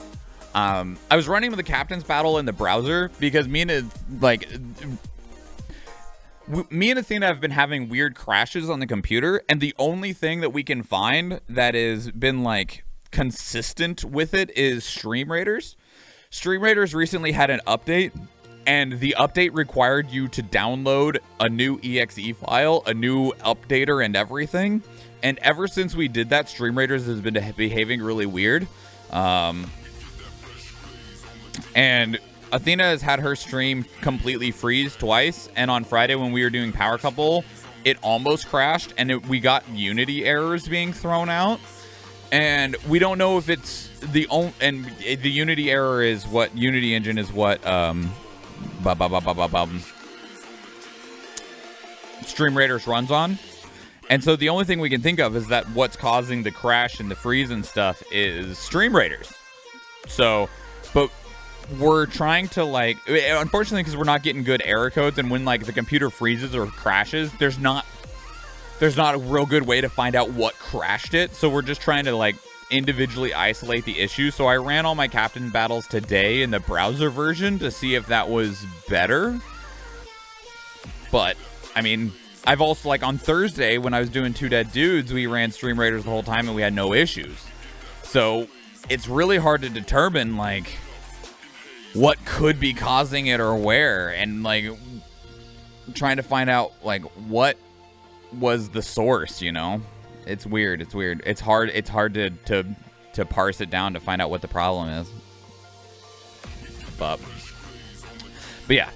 So that long rangent is what my brain was about to a rangent. Rantgent? Man, I want that to be a word. Rantgent. Rangent? A tangent that's a rant. A rant tangent. A rangent. Rantgent? Rangent? I'm not sure which one of these I like better. Rantgent or rangent? I think rangent. Without the T. A rangent. A ranting tangent. Yeah. So that rangent aside, that's why I've been spending time with my sister and why I haven't been spending time with my mother, and I hope that I hope you're all doing well. I hope that you're all doing well. Yeah. So, but that was the last battle. We're going to get out of here now, everybody. I appreciate you all very much. I'm sorry you have to deal with that. Me too. Honestly, though, like, I was really, really frustrated the very first, like, conversation I had with my mom. Like, I wasn't even sad. I was just like, I was so frustrated because it was so hypocritical, right? Because she works retail. So she was dealing with all of the selfish fuckers that were still going out and going to the store and doing shit. And so she was really frustrated with them because she was like, oh, it's your fault that I don't get to see my son. And now that it's her fault, it's like, no, it's not. One of those people that's perfectly happy to point fingers but gets really upset when the finger's pointed back at them because, like, I don't know. Now you're the one that's being irresponsible and you don't like being called out on it.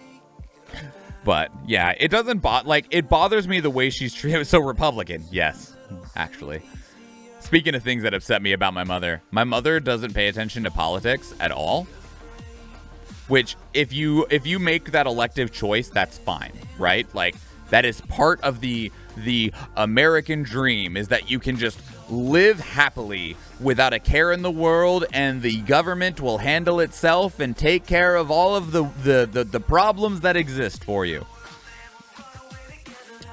But she does that team sport American political bias. It's not even like, oh, those filthy Democrats or anything like that. It is literally, she got in her head 40 years ago or whatever that the Republicans were the ones that were the ones that she thought were doing the best job. And so for 40 years, she has ignored politics as a whole. And when she goes to vote, she just looks for the word Republican or the R next to people's name, and she just marks those ones. That's it. She straight ticket votes Republican and just believes that that's the right choice. She doesn't argue about it. She doesn't care about the decisions that go into it. She just looks at the paper and finds the one that says Republican, and those are the ones she marks. And believes that that is the right way to vote.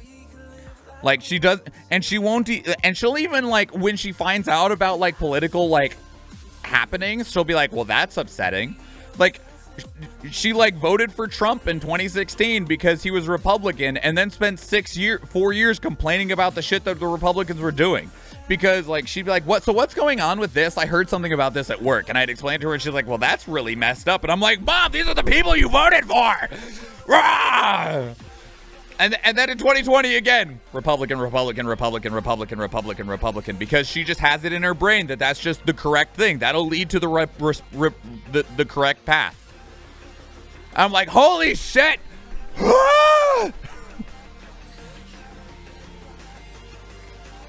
She just kind of like just shrugs. She just kind of shrugs. It's really like, it's so impressive how much she just like, it just water off the camel's back. Like, it's so fucking weird to me. I don't understand it. But I'm going to get out of here, everybody. Thank you very much for hanging out. Thank you very much for listening to the Rangents. I appreciate it a lot. We got 2 videos edited and figured out we almost figured out a process for how to do something. Didn't quite work out the way that I hoped, so have to maybe figure out, maybe a different macro would be smoother or something like that. I'm not sure. But I appreciate all of you very much. We're going to get out of here. I will be back on Tuesday.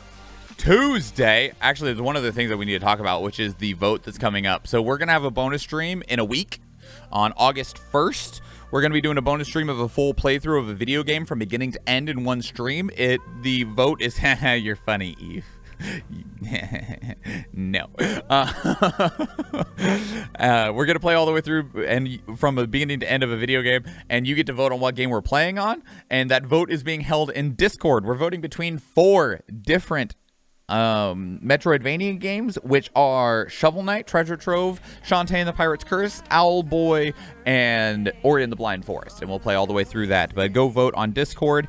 The vote will be closed on Friday. We'll announce the winner at Power Couple on Friday, and then we will actually do the stream on Sunday, August 1st, so go do that. Otherwise, we'll be back on Tuesday for Tarkov Tuesday, playing some more Escape from Tarkov. Wednesday, Athena will be streaming, so let me get you a quick shout out for Athena. That is my incredible wife, Athena Latina, whose name I just spelled incorrectly. There we go. Wind Down Wednesday is on Wednesday, and normally she sings us some beautiful songs and sometimes plays story games. I'll be back on Thursday as well for 2 days dudes playing Neo 2. Friday, we'll both be here for Power Couple playing Yakuza Like a Dragon. Saturday, Athena streams for Spoopy Saturdays, where we play cooperative spoopy games such as Dead by Daylight, Phasmophobia, Devour, Labyrinthine, Pacify, and more. And then Sunday morning, which is what we're finishing up right now, is the creative stream, where I work on creative projects, edit videos and stuff.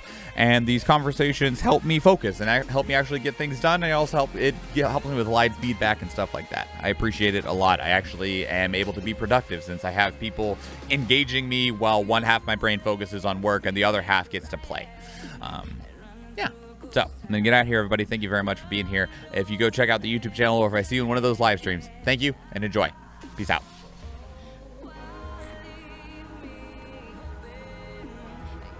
And Eve, if I do play Tarkov later, which I imagine that I might, I'll let you know.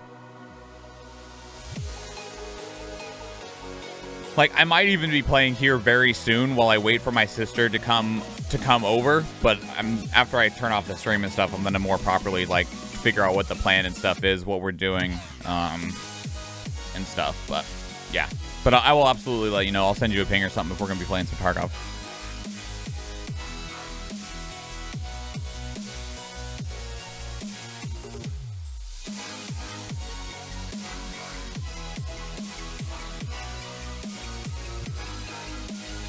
Too bloody hot. It is thankfully not hot in my basement. I've not went upstairs yet though, so.